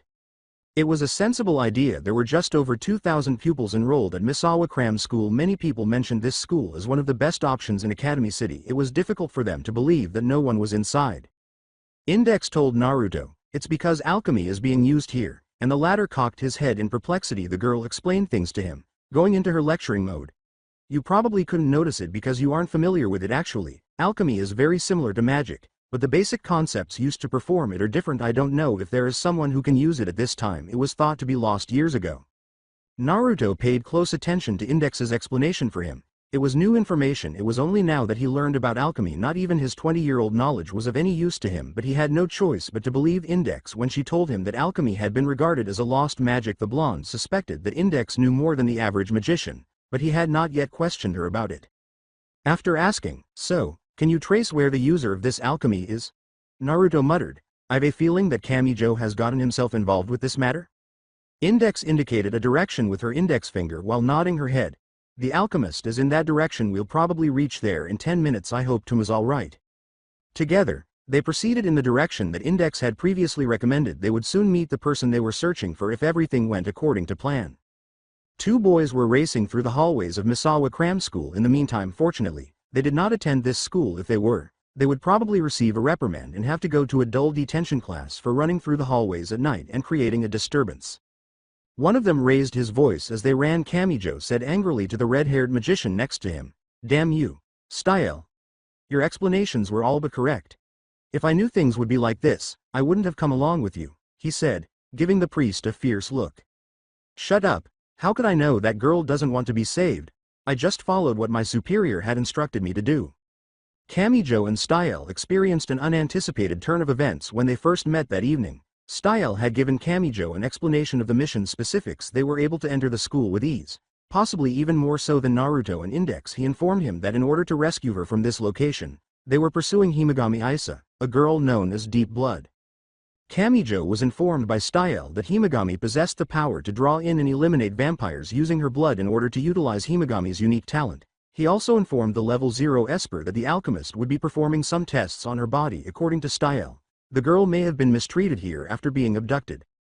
Kamijou accompanied the magician for those reasons. Even though Kamijou had only known the girl for a few minutes, his explanation was sufficient to motivate him to assist her. Style Magnus had persuaded Kamijou Touma to accompany him and rescue the girl from Aureolus Izard, an alchemist. But none of the details were accurate. Himegami's reaction startled Style and Kamijou when they first met her. She expressed her desire to remain there. There was no need to save her. She enjoyed living here. The truth was completely different from what Style had previously told Kamijou. Himegami received no unfavorable treatment. Instead, she stayed and was treated like a princess by the alchemist. She acknowledged that there are drawbacks, like not being able to go out as much as she would like, but she thought that was acceptable. Furthermore, she informed them that the alchemist would assist her in shedding her talent more than anything in the world. She detested her peculiar talent. It was something she no longer desired. She already had enough of it, and the alchemist happened to know how to take it away from her as he had promised. Aureolus Izard would assist her in removing that ability from her body. Being released from the ability she no longer desired was her sincere desire. "And you said that alchemist was weak. If that's correct, then tell me, why do we have to run away from him?" Style muttered, "Damn, you sure talk a lot." In reaction to Kamijou's remarks, he went on to discuss the issue in more detail. He was a weak magician and alchemist when he was messing around 3 years ago. We didn't know that in such a short time he had found a way to finish the supposedly to be impossible incantation to such a degree. Even if I use my strongest fire magic here, I wouldn't win against him. Before being compelled to stop, the two argued for some time. The room they had just left was the same one they had entered. They had previously met Himegami and Aureolus in this same room. The alchemist laughed when he saw Kamijou and Style's shocked expressions. He paused and grinned broadly before saying, "Feel surprised? I've already told you that I have complete control over this place. Yes? This is my place. I can do everything I want here. Making you run in a circle, only to come back here, is nothing special for me." The red-haired magician said, What do you want from us?" Despite all of his internal nervousness, he was able to maintain a sufficiently calm tone in his voice. After stroking his well-groomed green hair with his fingers, Aureolus replied to Style, "Simple, I can't let you leave this place alive." When Kamijou heard what the alchemist had said, his eyes grew wide when he decided to follow the red-haired magician's advice. He knew he would get into serious trouble, but not to this degree. He had disregarded his misfortune radar's warning to stay out of this situation. For Kamijou Touma, it was a very bad day. Kamijou remarked, "We came here only to save her," gesturing to Himegami, who had been standing next to Aureolus the entire time. He went on to say, "Since she doesn't want to be saved, we're going to leave this place in that case. I don't think there are enough reasons for you not to let us to get out from this place alive." "Oh, but you're wrong," Aureolus remarked, grinning. "That's not the reason. It was because you know I used the Gregorian chant replica and had finally mastered Ars Magna. I don't want them to be known widely by others. I'm sure you'll tell others about it if I let you leave this place alive." He subsequently provided additional clarifications. "Of course, I could simply use Ars Magna to erase your memories of this place. However, there was a possibility you'll regain your memories sometime later, so, in order to prevent that from happening, I must take another route to keep my secrets away from others by making you disappear from this world." Those were his motivations in order to create a potent, long-range spell that resembled an orbital bombardment. The Roman Catholic Church first employed Gregorian chant as a grand spell, requiring 3,333 monks to chant it simultaneously. It was actually more accurate to characterize it as a large group of people chanting a single spell at the same time. However, Kamijou and Style had noticed something while traveling. Before they met the alchemist, they discovered that every student in this location was required to recite a spell non-stop. Aureolus himself was the one responsible for this. He finished a potent alchemical process for his own gain using a duplicate of the Gregorian chant. Magna Ars, it was the term for the alchemical method that Aureolus employed. It was a horrifying method that brought the user's fantasies and ideas to life. The technique allowed the user to do anything he desired. Style and Kamijou had personally witnessed its effects. They witnessed him bring a dying girl back to life and transform her into a new plaything. Kamijou was aware that the alchemist was forcing the 2,000 Esper students at this school to recite the spell. Aureolus said, "I've talked too much, haven't I? Let's end this quick. I'll start with my old acquaintance first," referring to Style. "Magnus, float into the sky." His words caused the red-haired magician's body to rise from the ground using his finished Ars Magna. Aureolus caused Style's body to float a few meters above the ground. The alchemist uttered 4 words that instantly caused Kamijou's face to lose its color. Explode from the inside. The rune magician's body started to swell like a balloon and then burst. As if driven by an unseen force, the area was covered in blood, flesh, bones, and internal organs. The floor where he used to be was painted a red stain from blood. Kamijou fought the urge to throw up after witnessing such a horrific scene, but what was really frightening was that Style Magnus was still alive. The heart and blood vessels remained intact. Despite this condition, the heart continued to pump blood to the organs via the blood vessels and back. Oh no! Kamijou tried to think of a way to avoid the terrifying image paralyzing him when he saw the magician being ripped to pieces. He had refrained from yelling aloud, knowing that Aureolus could turn his words into reality was terrible enough, but now he was actually witnessing it with his own eyes. If he did nothing now, he would end up like the magician. But Kamijou was unable to come up with a strategy to defeat the alchemist. He was unsure of how to combat someone who could make his words come to pass. "All right, boy, you're next." The alchemist's words made Kamijou shudder. When the alchemist declared that he wanted to kill him, he could tell that he was serious. If he could not defeat his opponent in the limited time he had left, he would perish here. Could Ars Magna's magic be undone by his right hand? "Stop it." The unpleasant silence was broken by a voice. The voice was a little shaken, but it was loud enough for everyone else in the room to hear.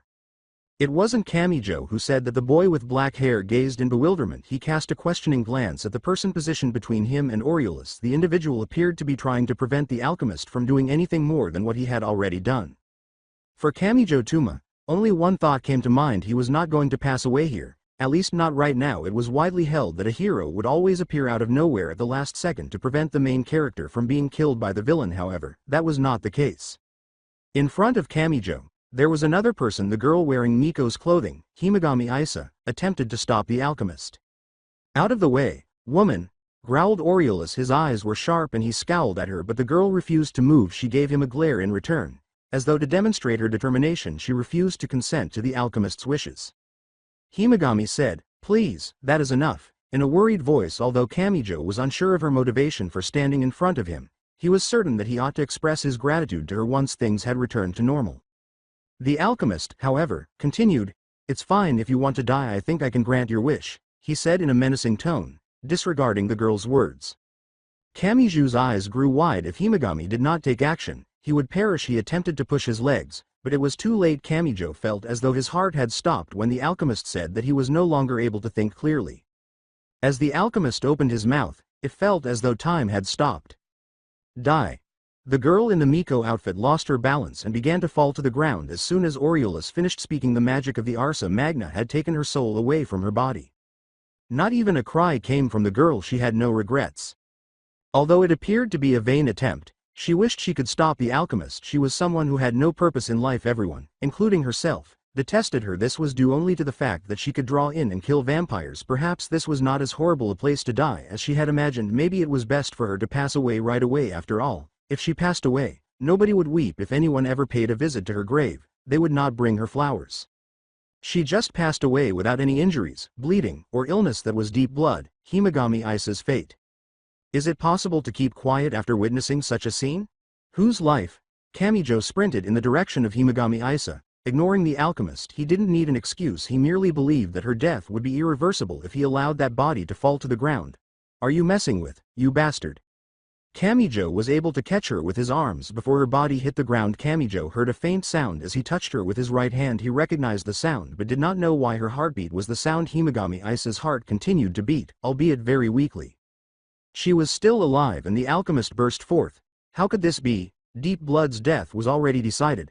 Does your right hand possess some sort of secret art? Kamijou remained silent. He didn't think he ought to respond to the alchemist. His inquiries were unimportant for him. The only thing that mattered at the moment was that he had prevented the girl from suffering an undeserved fate. Now he had more than enough justification to oppose the alchemist. One Aureolus Izard would undoubtedly not be forgiven by Kamijou. Touma the alchemist could do anything he wanted just because he had a spell as strong as Ars Magna. No, it wasn't like that. Although the alchemist witnessed Himagami betray him by obstructing his path, the man's recent behavior was completely unacceptable. Aureolus Izard, Kamijou said, placing Himagami's body gently on the ground. Before getting to his feet, he took a few steps forward and gave the alchemist a fierce look. If you think you can do anything you want, I'll destroy that fucked up illusion of yours, Kamijou abruptly declared. In the following instant, there were only 10 meters separating Kamijou and the alchemist. They were surrounded by a different atmosphere. Anger permeated the air surrounding Kamijou. Touma's body. He had been so thoroughly incensed by the alchemist's action he wouldn't feel sorry for him. He had faith in his ability to defeat the alchemist. However, the alchemist was surrounded by a sense of unease. Aureolus had never met this boy before. In contrast to Style, who was his comrade in Necessarius at the time, he was unsure of his abilities. He only noticed that the boy could use his right hand to counteract the impact of his finished Ars Magna. What was the power? Could he defeat such an unidentified force? Aureolus clenched his jaw. He was not going to give up so quickly. The boy who stood in his way would be crushed by him. He would not allow this boy to believe that he was superior to him. The alchemist reached into his pocket and inserted a needle into his neck. He felt the impact of that action right away. It was a method of calming the body using acupuncture. Aureolus was able to maintain composure in such a circumstance. By doing this, he could not fail here because of his nervousness. Be suffocated.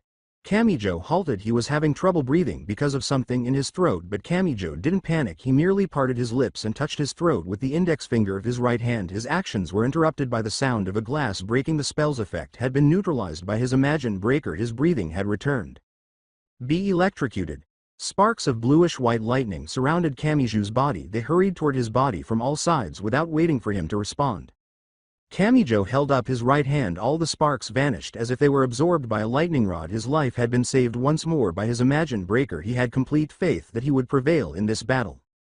He realized the reality of the alchemist's seemingly unattainable power. His inability to turn his words into action was the problem. It was not the same that was beyond the alchemist's power. His Ars Magna was based on the user's thoughts rather than words. Therefore, Kamijou would prevail over the alchemist as long as he could convince him that he was incapable of defeating him. Keeping that in mind, Kamijou approached the alchemist with assurance. I see, so that right hand of yours could negate my Ars Magna with no exceptions. However, the alchemist said with assurance. He went on to say, I can't let you go any further than this. I'll start by cutting off your right hand hidden rifle. Rotate, fire your blade. Aureolus swung his hand silently at a terrifying speed. An invisible spinning bayonet flew in Kamijou's direction. Kamijou's right arm was severed. Less than a second later, it was neatly cut off his shoulder. He was spinning in midair with his right arm, which had once contained Imagined Breaker's power. That last attack had caused it to separate from its place on his body. Kamijou felt the blood seeping from the wound as he watched his right hand drop to the ground. It was seen by two sets of eyes, one green and one blue. After witnessing such a graphic scene, Index, who had just entered the room with Naruto, fainted with a gentle thump. Index? Naruto? As the two came in, Kamijou saw them after 2 hours. He recalled that Naruto had promised to come if Kamijou did not appear. He did not anticipate this possibility because he was too preoccupied with everything else, but now he had no time to consider it. Does he believe that if he cuts off my right hand, he can win? He is undoubtedly capable of doing anything he wants, but the imagined breaker's power is beyond his control. Kamijou approached the stunned alchemist, ignoring his missing limb as he did so. Kamijou's smile was sincere. It was a smile that said he thought he had won. What's going on? Are you crazy from pain and fear? The questions posed by the alchemist were not addressed by Kamijou. He simply approached the anxious alchemist at a steady pace. He didn't hesitate when he walked. These were the actions of a victor who was about to declare his triumph. Damn it! Aureolus stabbed his neck with another needle. Fire the blade to crush his head into pieces. But nothing took place. His intended victim was still alive. He continued to approach him while grinning at his bleeding body. Aureolus started to question whether he could actually murder this boy. Repeat the previous command. Simultaneously fire 10 hidden rifles. But as with his last order, the boy was not even slightly wounded by any of the 10 bullets. How is this possible? Aureolus was unaware of what had occurred. The boy's right arm had been severed by him. Once he lost it, he was supposed to be helpless. What's going on? Aureolus's mind began to race with anxiety. Why won't you just die already? Damn you. The boy remained silent. They were now only 4 meters away from one another. The alchemist was just a few more steps away for Kamijou. Use an infinite amount of guillotines to dismantle that body, cried the alchemist. A seemingly infinite number of guillotines materialized out of thin air. As soon as the order was given, anybody who disagreed with the alchemist's wishes could be killed with those weapons. But even with those, the alchemist was unsure if he could kill the boy approaching him. When he saw the wide smile on the boy's lips, he became frightened. Could he use this attack to kill him? Die, boy. The boy's voice reached the alchemist's ears and said, Oi, you didn't think you could get rid of my imagined breaker just by cutting off my right arm, did you? He asked, glancing at the boy who had somehow already managed to stand directly in front of him. The boy before Aureolus made his entire body tremble with fear. He was as anxious as he could get. He was aware that he couldn't defeat this boy. Ars Magna was a spell that fulfilled the desires of its user. Ars Magna allowed the user's belief that he couldn't defeat his opponent. That was one of the reasons why, despite chopping off Kamijou's right arm, the alchemist was unable to kill him. The alchemist's eyes grew wide. He was unable to explain what he was seeing at the moment. A transparent dragon had grown from the boy's shoulder. Where his right hand should have been, it was staring at him with its ferocious eyes. Saliva was swallowed by Aureolus. The next thing he knew was the dragon's mouth widened until it could go no further, launching towards his very own soul. That was the end of the alchemist's life. Aureolus Izard, a magician who was also an alchemist, had died on that night. The atmosphere of the room did not calm down after the defeat of the alchemist. In stark contrast, it grew heavier, as if something worse would be happening soon. There were 5 people who were still alive in this room. However, only one of them managed to stay conscious at this moment. It was Naruto, the blonde boy who had been sleeping for 20 years. It was him who knew exactly what happened just now. The boy widened his eyes. He could not believe what his blue orbs showed him. It was something he had never heard of. It was something he had never seen before. Kukukahahahahaha. A loud maniacal laughter entered Naruto's hearing. It came from the black-haired boy who stood 20 meters away from him. No, it was not Kamijou's voice. Although Naruto had only been around the level 0 Esper for only a little while, he was sure it was not his voice. The laughter did not even come from the boy's mouth. Finally, I regained my freedom. The distorted voice was coming from Kamijou's right hand, or rather, his lack of the transparent figure that resembled a dragon had become more and more solid. Now it took the form of a dragon head with the color as red as blood. 2 yellow eyes with black slits glowered at the surprised blonde fiercely. What are you? Naruto asked the figure. He did not know why things happened like this. It was a sudden turn of events that happened right before his eyes. He thought everything would be alright when he silently helped Kamijou in his fight with the alchemist just now. Kamijou would have died if Naruto and Index did not come at that exact moment. The black-haired boy, who barely was conscious, could do nothing to block the alchemist's last few attacks. He did nothing to evade the simultaneous shots from the magical bullets. It was Naruto who used his power to help his new friend. The blonde had the ability to control anything related with heat and temperature around him. He had used his ability to change the air temperature around Kamijou's body. When he walked toward the alchemist, he did it while keeping the layer around his friend's body to stay the same as normal, so Kamijou would not notice the difference. By doing so, Naruto had made the alchemist see an inaccurate distance between him and his target. It was quite similar with the occurrence of mirage in a desert. It seemed like an optical illusion for those who saw it using naked eyes. However, Naruto had never thought of the figure's appearance before. "Oh, one of my meals asks me as to what am I?" The figure which appeared from Kamijou's right shoulder bemusedly asked Naruto before continuing. "I suppose you've heard the term, dragon, before. That's what I am. The real one, not some kind of secret code used by that damn magician. Who sealed me inside this boy's body." Naruto could not believe what the figure just told him. A dragon? A real one? What the hell happened in this world? He could not deny the fact that he had slept for 20 years and missed a lot, but that did not change the fact that he was having a conversation with a dragon. In fact, Naruto believed a dragon was just a creature of legend which often being told to children as a bedtime story. Who would have thought he would meet one now? And what secret code was it talking about? Was it related with his code name? Naruto was not sure about this, but he knew he should take the dragon's words into consideration. There might be some truth behind its words. He would not deny there was a possibility in which the secret code this dragon said has a relation with his name.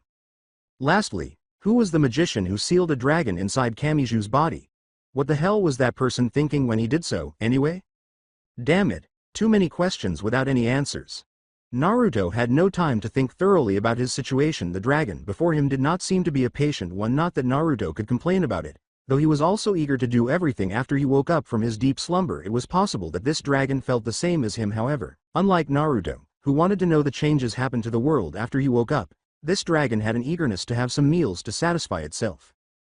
Before him, Kamijou, whose body had been controlled by the being inside him, turned his body. It seemed the dragon had chosen the one who will become its dinner.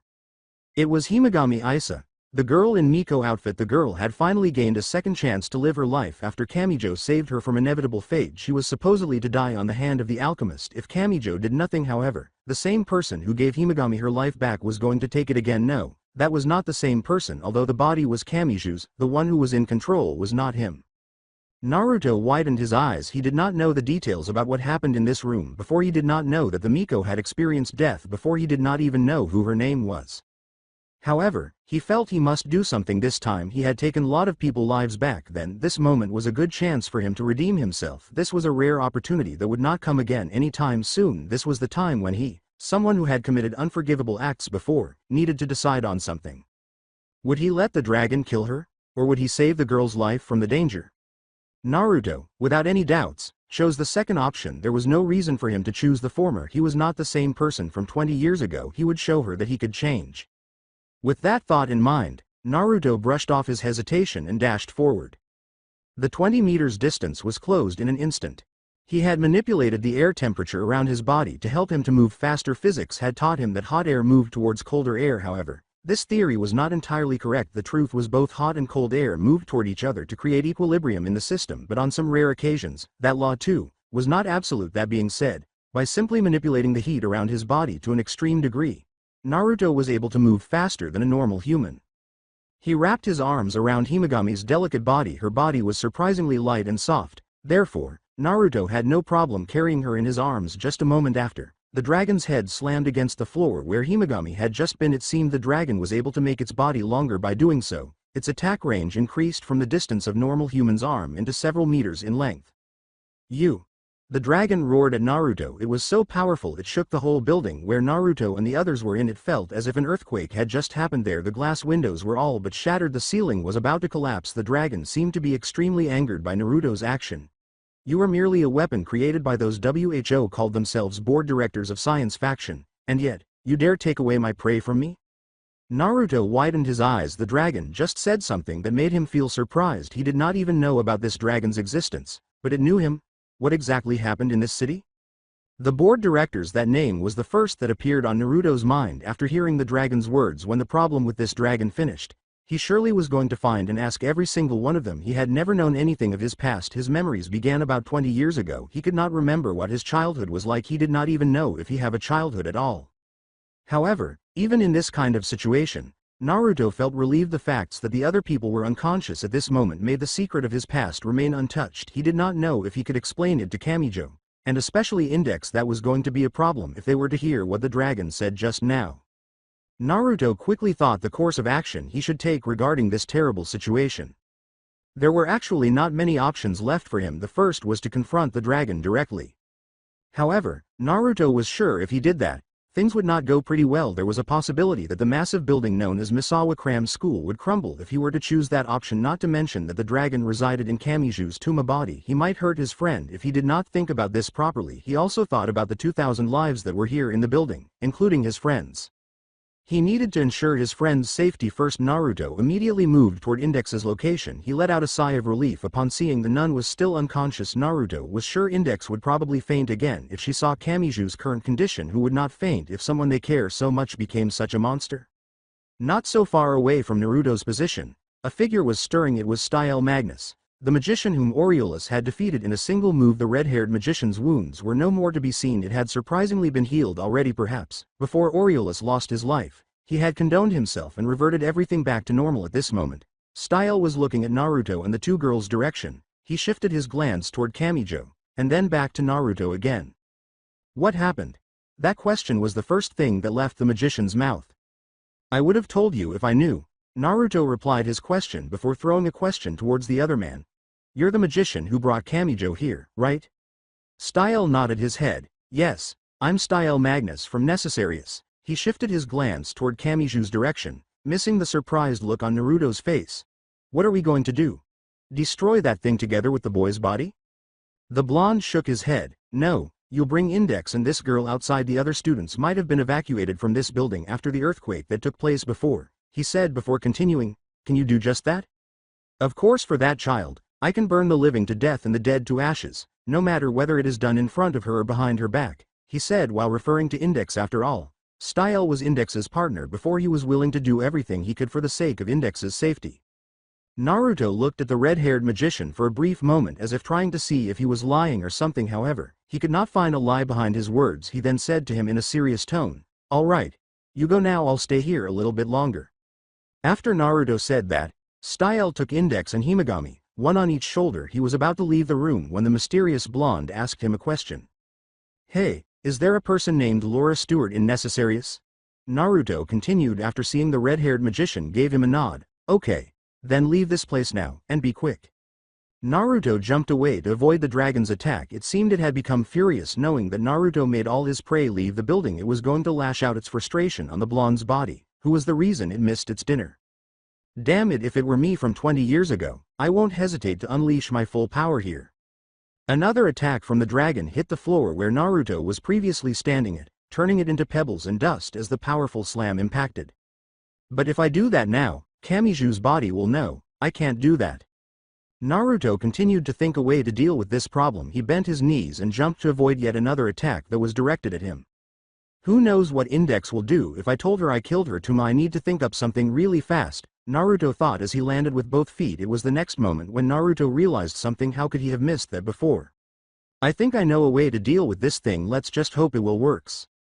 Naruto's eyes quickly searched the vast room. Not long after, he found what he was looking for. He moved there while dodging another attack from the dragon. It was the missing part of Kamijou's body, his right arm. He was not sure if his prediction was true or not, but it was worth a try. He had questioned himself from the very first time he saw the dragon. Why did it never appear before? Why did it say it was sealed?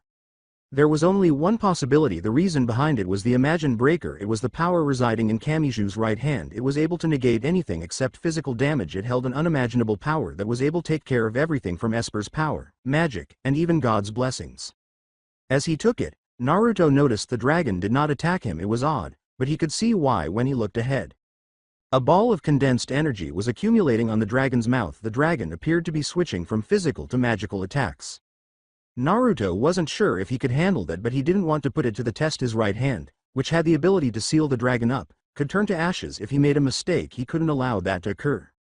Naruto tried to push the energy ball away by focusing his power. His goal was to increase the ball's heat to the point where it became unstable. Regretfully, it did not go as planned for him. The spherical assault on the dragon's mouth grew to the size of a basketball and continued to enlarge.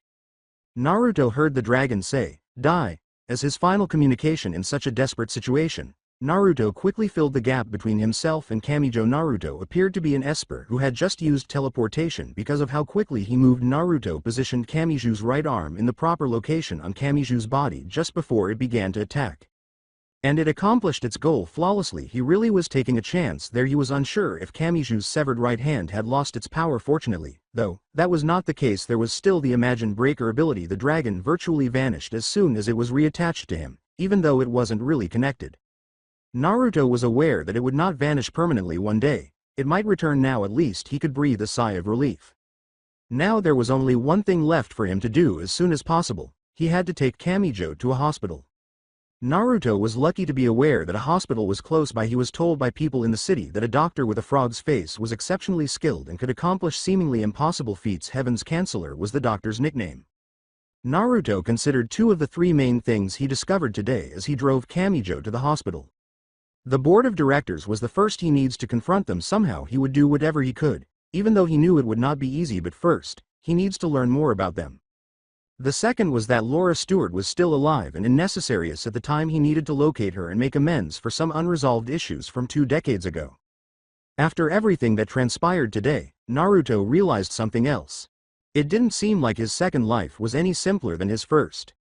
England's capital is London. It was among the world's most visited tourist destinations every year.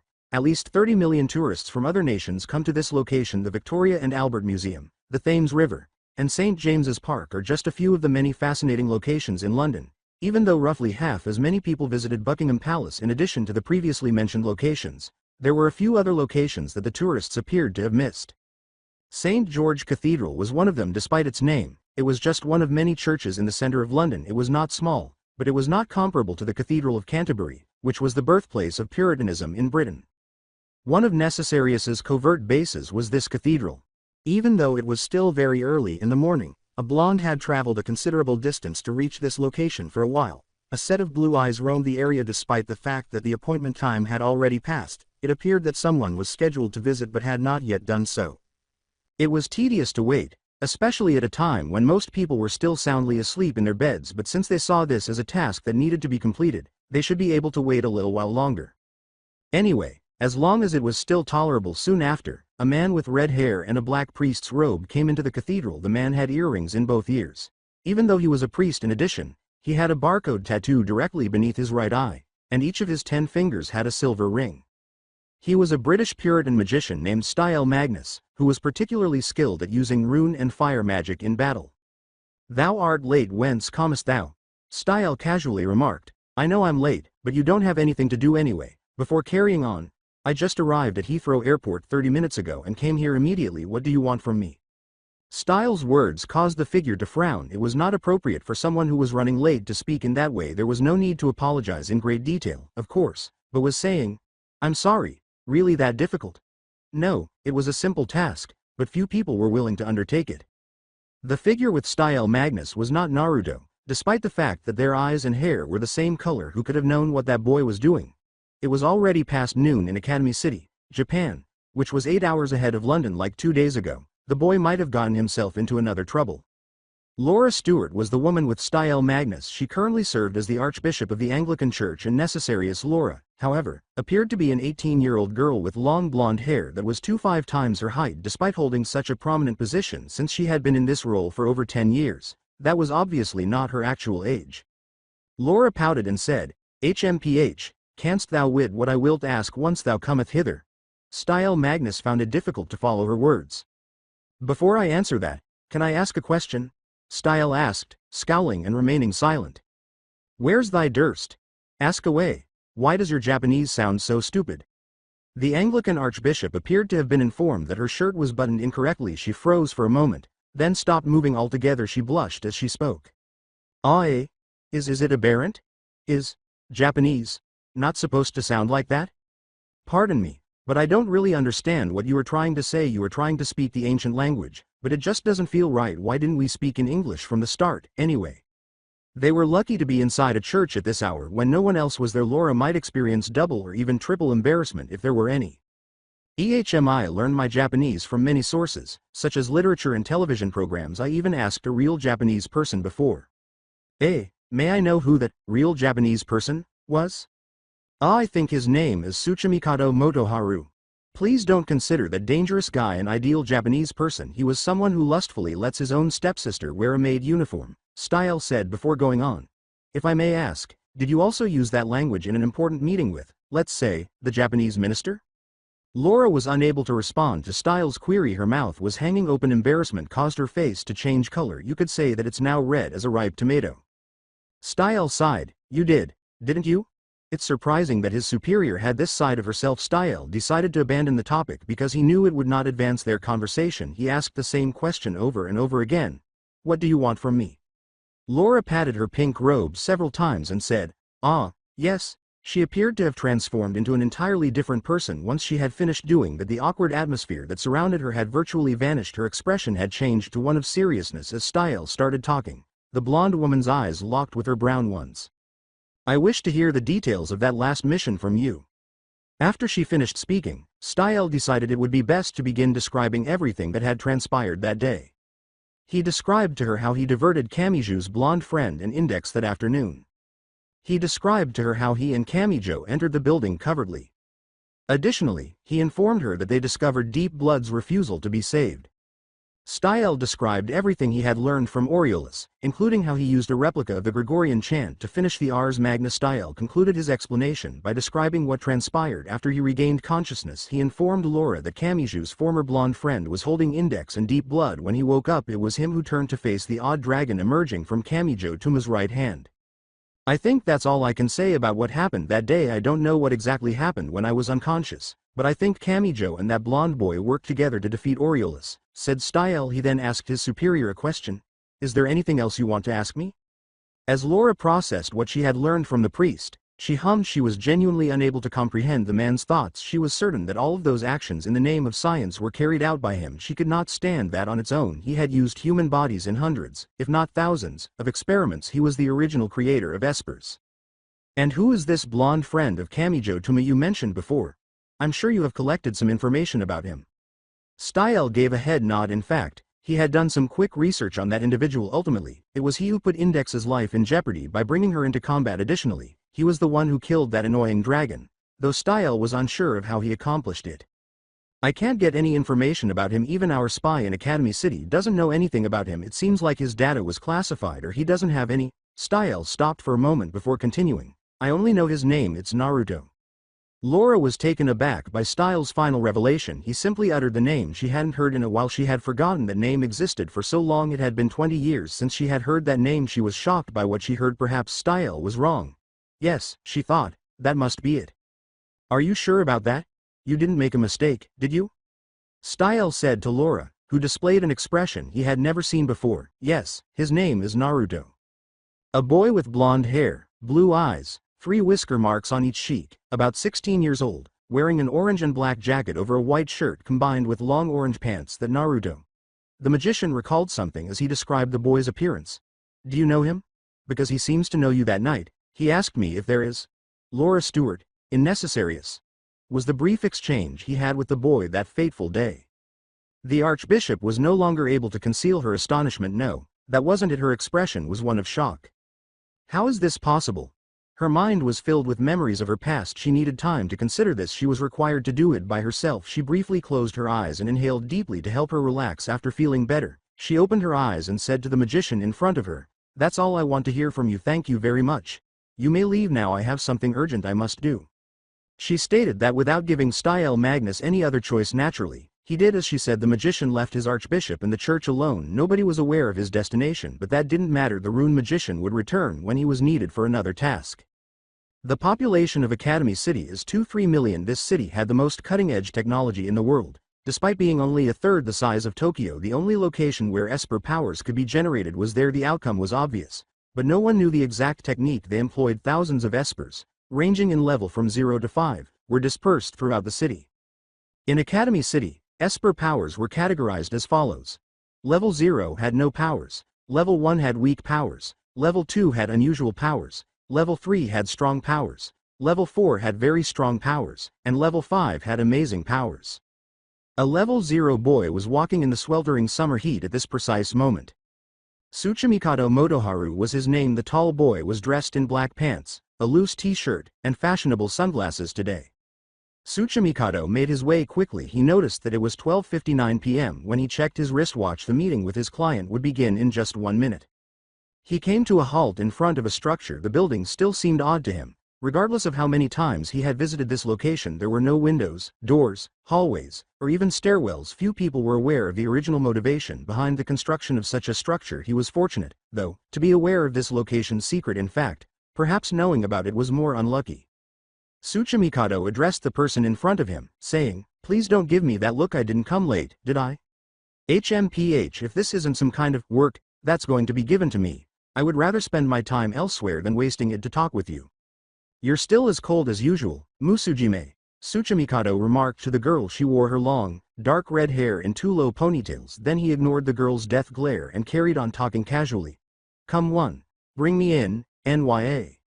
They were inside the windowless building in an instant.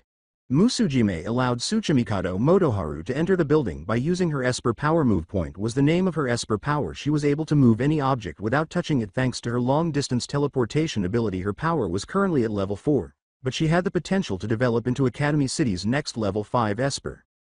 "I've brought him in," Musujime remarked, glancing at the third individual. "My job is done, right?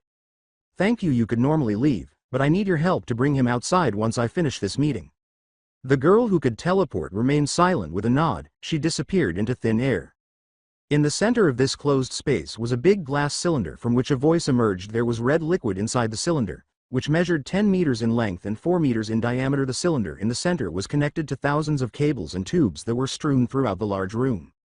A person in a green surgical gown was floating upside down inside this cylinder. This individual had the appearance of both a man and a woman, an adult and a child, a saint and a criminal. This human delegated all of its life functions to the machines. All of his mental functions were supported by the machines, and his entire body, including his brain, was in a state of hibernation. Alistair Crowley founded Academy City and served as its general superintendent and leader.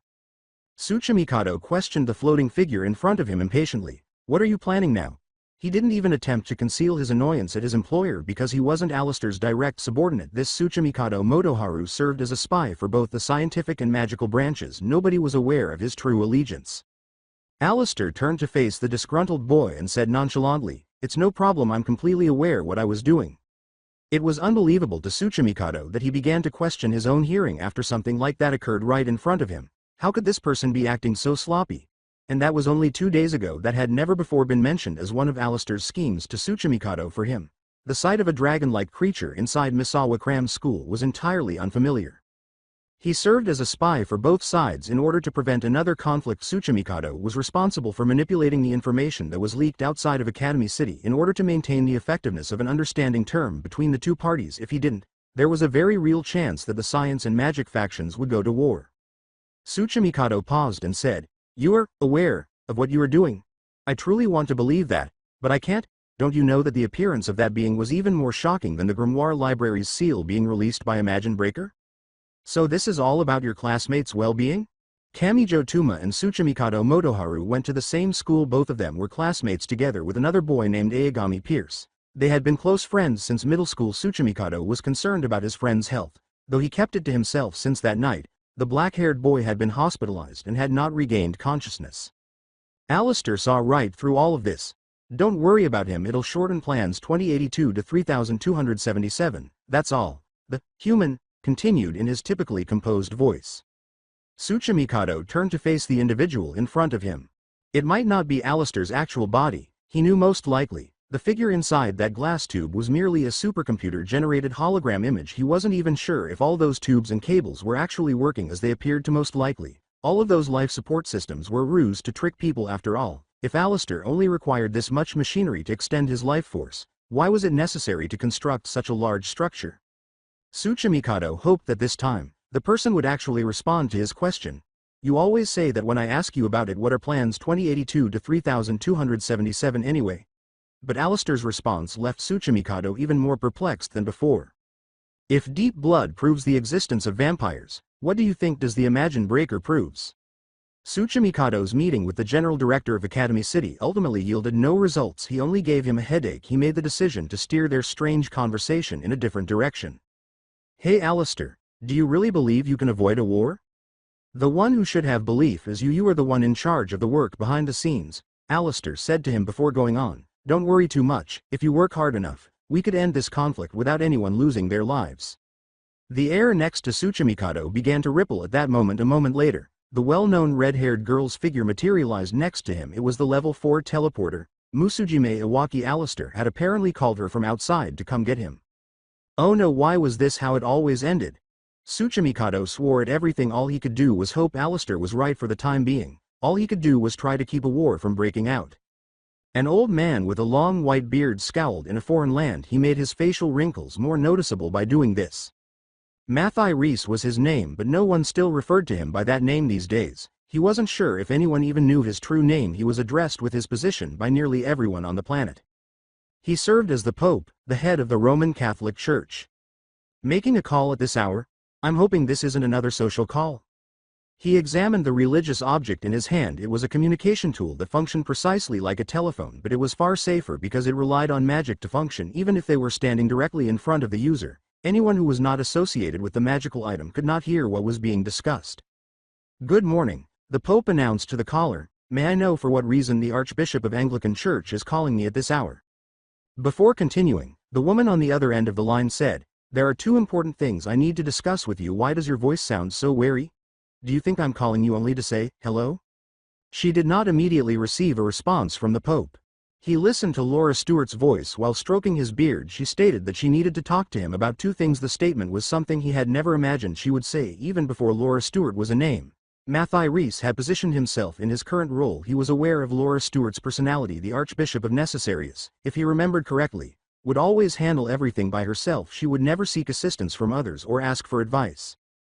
The reason she had called him this morning could only be one. She intended to persuade him and attempt to influence his actions in relation to these 2 important things that she had previously mentioned. She couldn't do that. According to the Pope, he knew the real character of the Archbishop of Necessarius. He was aware that she was the most adept at manipulating human emotions, including reason, interest, morality, and essential values. Even if it meant starting a new world war, she would not think twice about using everything at her disposal to achieve her objectives. Her path to becoming Archbishop is a prime illustration of this. Back then, she was just a regular magician. She lacked the political clout and a unique talent that would have allowed her to ascend to the top with ease. Then, how could she rise to the top? For a regular person, it was a difficult task. All of the Anglican Church's former leaders were either extremely influential or possessed priceless virtue.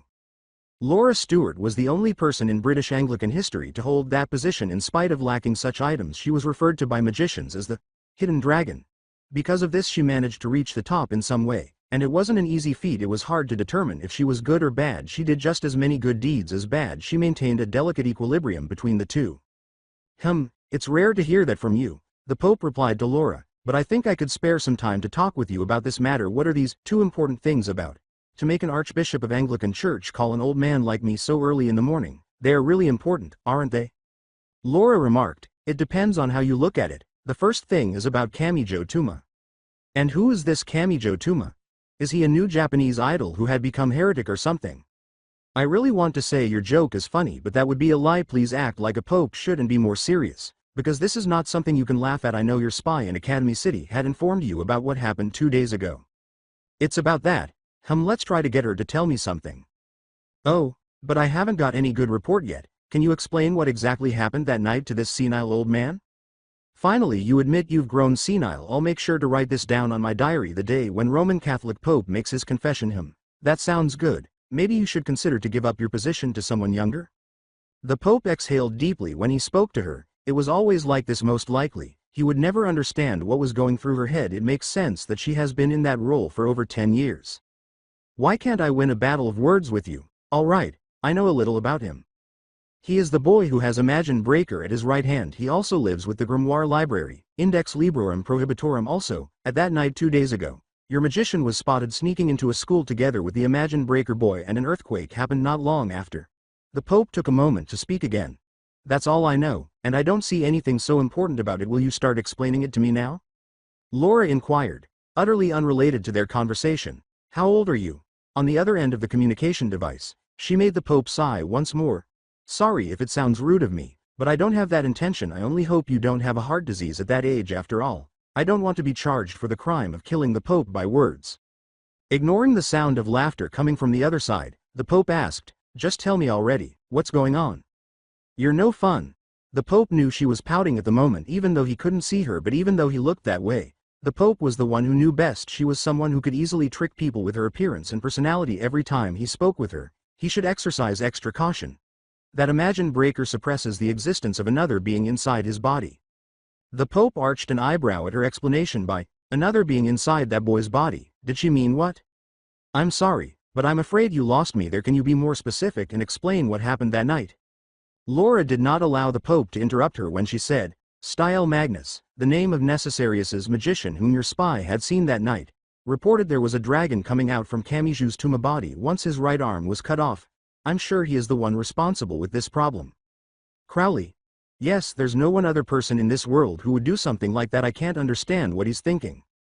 The Pope thought, the same goes for you, but that's not really a problem. Even if he tries to use that boy and the dragon to start a war with magic side, we have plenty of ways to deal with it. Why do you sound so riled up, then? Because the problem is not only that, Laura answered. As I said before, there is a second problem which is even greater than the dragon's appearance. Mathai Reese couldn't understand. He had never heard of a dragon living inside a human body. Most likely, it was the first time anyone had heard of such a thing. Laura asserted that there was something more significant than that, though he assumed that, given his age, he would have heard about any extraordinary events occurring in the world, but he found it difficult to believe the one statement he had just heard. And what is the second problem? I want to know what is more important than a dragon inside a boy's body. I hope despite your becoming of a senile old man, you still remember what happened 20 years ago. Mathai Reese recalled for the rest of his life. He most likely wouldn't forget it at that time. There was a conflict between the factions of science and magic. Yes, I remember that moment very well. What are you getting at? Project Naruto Academy City has started it again, despite the agreement we had with them. You don't mean they're breaking the peace treaty between both sides, do you? Unfortunately, that seems to be the case, although it's not official yet. That's why I said I need to discuss things with you. This is not something I should take care by myself. We must take action and deal with this matter as soon as possible before the history repeats itself. I don't want bad things to happen like how they did 20 years ago. Laura responded. I've already informed Queen Elizabeth about this matter, and I will immediately call the Archbishop of Russian Orthodox Church after our conversation is done. For the first time since they began speaking, the Pope addressed the Archbishop by her first name. Wait a minute, Laura. He had an urgent question for her, not because they were acquainted or anything. What happened to you? Weren't you the one who were against the idea of shutting down that project 20 years ago? You are the one who said there's another way to deal with the matter. Why do you act this way now? Shouldn't you be happy, since this means that person is still alive even after all these years? After a brief silence, the leader of the Anglican Church responded. Yes, I did that before. However, that person had already died 20 years ago. The Pope cut him off, muttering in a low voice, what if he hasn't? Not that I regret choosing the option to end that boy's life 20 years ago, though. Laura questioned, have you not heard the term of clone? At that moment, the Pope was at a loss for words. He had dismissed the information from his spy that there was someone in Academy City who looked exactly like the person from 20 years ago, but that monster from 20 years ago also had the same name. His accent and wardrobe choices were identical. I don't think Crowley would go as far as that to start another war with us. What makes you believe he had done so? Laura was able to respond right away this time, even before she decided to call the Queen, the Pope, and the head of the Russian Orthodox Church. She had considered this line. This was the only explanation she could think of, she thought. If he has the heart to make 20,000 clones from the railgun, only for them to be slaughtered by just one person, what makes you believe he won't be able to do the same with that project? That's why I suggest an immediate action from the magic side regarding this matter. It would be easier for us when there is only one clone of him. If Crowley makes 10 of thousands or even more, what do you think will happen then? The Pope hesitated before saying, somehow, that doesn't sound good anymore. As the Pope, I can't make hasty decisions. However, I'll make sure to pay my full attention regarding the two matters you told me of. If it proves to be like you said before, I'll glad to take part and deal with the problem accordingly. The two's conversation ended abruptly. They had disconnected the connection line using a magical device. Ultimately, they were unable to reach a mutual understanding. However, if things did not go as planned, it could turn the other way. Time would tell what would happen next, and nobody knew. Silver. When Kamijou opened his eyes, it was the first color he saw. Index Librorum Prohibitorum. The foreign girl who lived at his house as a freeloader had hair that color. But Kamijou would not consider that issue until later. He scowled as he turned to face the sleeping girl. She had dozed off in the chair next to him. Her head lay close to his shoulder on his hospital bed. It appeared that the girl's fatigue from being up all night caused her to fall asleep there. Kamijou reasoned that she must be waiting for me to wake up. Kamijou could see traces of tears on her cheeks even though her sleeping face was serene. His heart began to feel worthless. He brought the girl to tears once more even though he vowed never to bring her sorrow again. He still did that if he was unable to maintain his own words. What kind of person was he? The girl next to Kamijou writhed as that thought ran through his head. A pair of emerald green eyes appeared a few seconds later. Index and Kamijou's eyes locked at that moment. Touma! Index exclaimed upon realizing he was conscious. It had been 2 days since the Misawa cram school incident. Only now did Kamijou Touma regain consciousness after being unconscious the entire time. That night, Index had passed out as soon as she saw the horrific scene. Because of her flawless memory, she would never be able to forget that image in her lifetime. The nun was not entirely sure what had transpired. All she knew was that the alchemist had severed Kamijou's right arm, all the way up to his shoulder. She knew Kamijou was lying when he said he was going to his friend's house that evening. Someone had told her why he was attending that school, which resulted in his current state. Naruto didn't say that to her. The boy appeared to be concealing something. When she first met him, he remained silent and made every effort to evade her inquiries. "I'm sorry, I don't know about that either. Or, can you ask about something else, Index?" was the only response he offered her. Index attempted to ask the red-haired magician who escorted her out of the building, knowing that the boy would not provide her with a satisfactory response. Sadly for her, that person also refused to share anything with her. He dropped Himegami and her off at this hospital and left them. Since then, she had not seen that individual. She had no choice but to ask the long-haired girl wearing the Miko outfit. She taught her a lot of things. Himegami Isa, popularly known as Deep Blood, was her name. She explained that the black-haired boy and the red-haired magician had come because they believed she needed to be saved up until the point where she passed out after taking a direct hit from the alchemist, who killed her with his Ars Magna. She told Index everything she saw and did that evening. Index turned to face the boy lying on the bed. Kamijou laughed uneasily and went on, Index, why do you have a scary look on your face? That's not how you greet a patient, you know. Don't tell me you're going to bite this Kamijou-san's head again. Ow. That hurts. Index, stop it, stop it. During that moment, his room's door abruptly jerked open. Did I just interrupt a hospital bed scene between you two? Index instantly released Kamijou's head as soon as he asked them that. According to her expression, she was still upset with Kamijou for some reason. In one night, he had deceived her, caused her anxiety, and injured himself so severely that he required days in the hospital. Nevertheless, the nun remained silent and did not voice any complaints. Index appeared to follow the advice of a wise man who once said, "When we truly care for someone, their mistakes will never change our feelings because it's the mind that gets angry but the heart still cares." Ignoring what he saw, Naruto entered the room. In the meantime, it was nothing new for Index to bite Kamijou Touma's head. It seemed normal to him now. It was kind of funny to him to see the odd bond between the two, so he would say nothing about it. "Anyway, it seems you've finally regained consciousness, Kamijou," Naruto remarked as he sat down next to Kamijou's bed. "I thought you wouldn't get up anytime soon. After all, you got your arm sliced off from your body that night."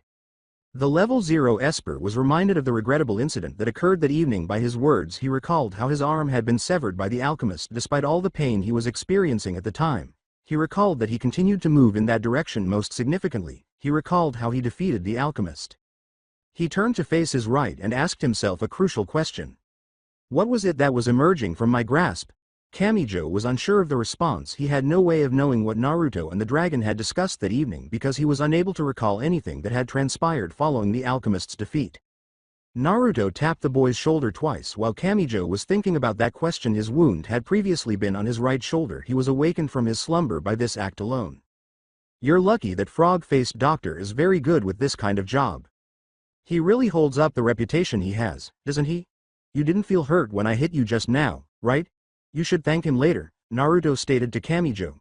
"He said you can go home as soon as you wake up, meaning you don't have to stay here any longer than necessary. Oh, and he also said this to me. That boy's injuries get more and more interesting each time he comes here. I wonder what kind of injury he'll show me the next time he end up in this place again."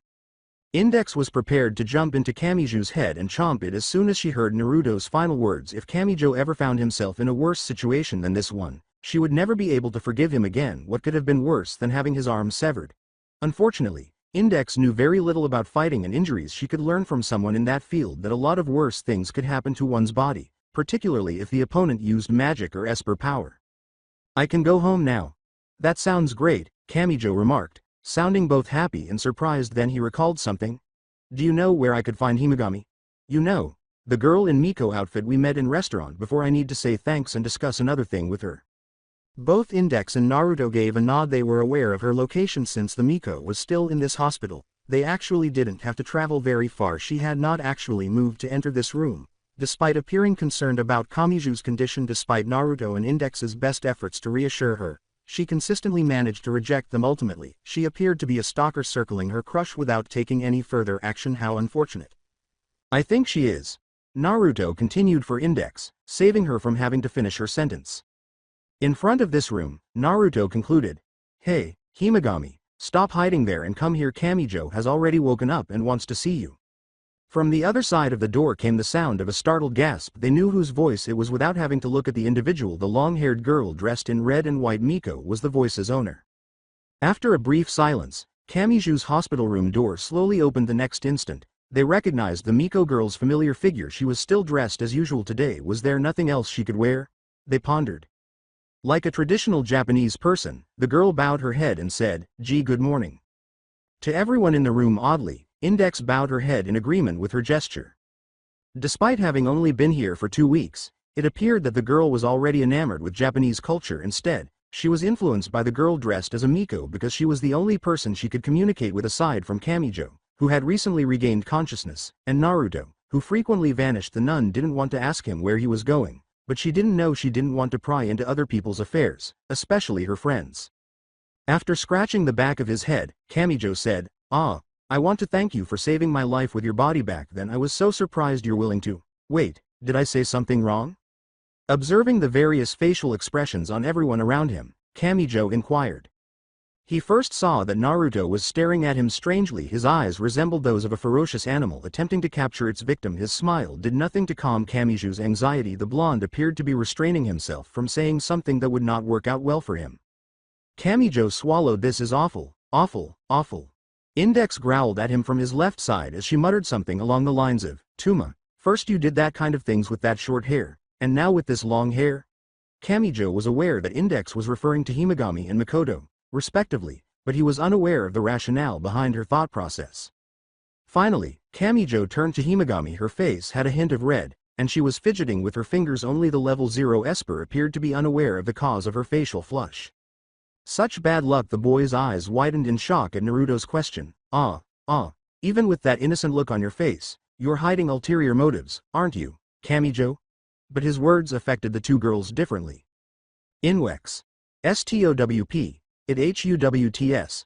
Kamijou uttered, but the nun bit his head and pinched his cheeks with both hands, making it difficult for him to pronounce. For him, it was a novel experience, but undoubtedly a bad one. After her too formal morning greeting, Himegami finally said, "It's me who should thank you for saving my life. If it were not you, I would have." Her voice trailed off as she recalled the night she nearly died. Anyway, thanks again for your help, and I'm sorry to ask this, but since Aureolus had died that night, you don't have a place to live, right?" There was a brief pause before Himegami answered Kamijou Touma's query. She glared at him a little and started to speak. If you think that way of my body and want to make me live together with you, I'd have to forget all your kindness and get angry with you," she said with a maniacal blush. As Kamijou was being bitten by the enraged nun once more, his scream was muffled by the blonde boy's laughter that filled the room. "Index-san, could you please stop your strange habit to bite this Kamijou-san's head? It's unhealthy for someone who's still in recovering state, you know?" Kamijou was sobbing like a kid. However, the nun was sufficiently stopped by his words for them to resume their regular conversation. As Naruto waited for Kamijou to respond, he noticed that he was perspiring profusely. "So, what do you have in mind when you asked her that, Kamijou?" Naruto asked. "You really want to make her move to your house and live together with, despite already have Index stay there, don't you?" Kamijou attempted to protect himself from the two girls by his bedside by saying, Wait, stop glaring at me like that, both of you." He quickly responded to Naruto's query with the first idea that entered his head. "I wanted to ask if Himegami wants to live with Kamui-sensei." "Yeah, that's it, Kamui-sensei." "Well, isn't that great? Now I can't make fun of him anymore," Naruto muttered to himself as he peered through his side window. May I know who is this Kamui-sensei, and what kind of a person she is?" As she posed her query, everyone turned to watch the Miko, who hardly ever spoke unless absolutely required. Index was the one who responded this time. I know her, Index exclaimed, raising her hand in a manner reminiscent of an elementary school student eager to respond to a question from her teacher. When Index finished describing Kamijou's homeroom teacher, She raised her hand approximately 135 centimeters off the ground and said, "She is a very nice and kind person who has short, bright pink hair, and is about this tall." The others gave Naruto a perplexed look when he said, "Eh? I thought you're in high school, Kamijou? From Index's description just now, your teacher is a 12-year-old girl." "Well, please don't mind her height, or childish personality actually. She is the most caring teacher to her students that I know of. I doubt there's another person like her around here. That's why I think it'd be safe to leave Himegami with her." Kamijou took a moment to speak in a slightly lower tone, "Though, I think she'll force you to join our school as a student." "Does it mean I will get into the same class with you?" "Yeah, I think so," Kamijou casually said in response to the Miko's query, failing to notice the gleam in her eyes. After deciding, she nodded and said, "Okay, I'll live with her from now on." Naruto said, "It's good to hear that the problem has been solved," drawing everyone's attention. "In that case, I'll take my leave now. I want to meet your teacher, but I've something else to do. Maybe next time, okay?"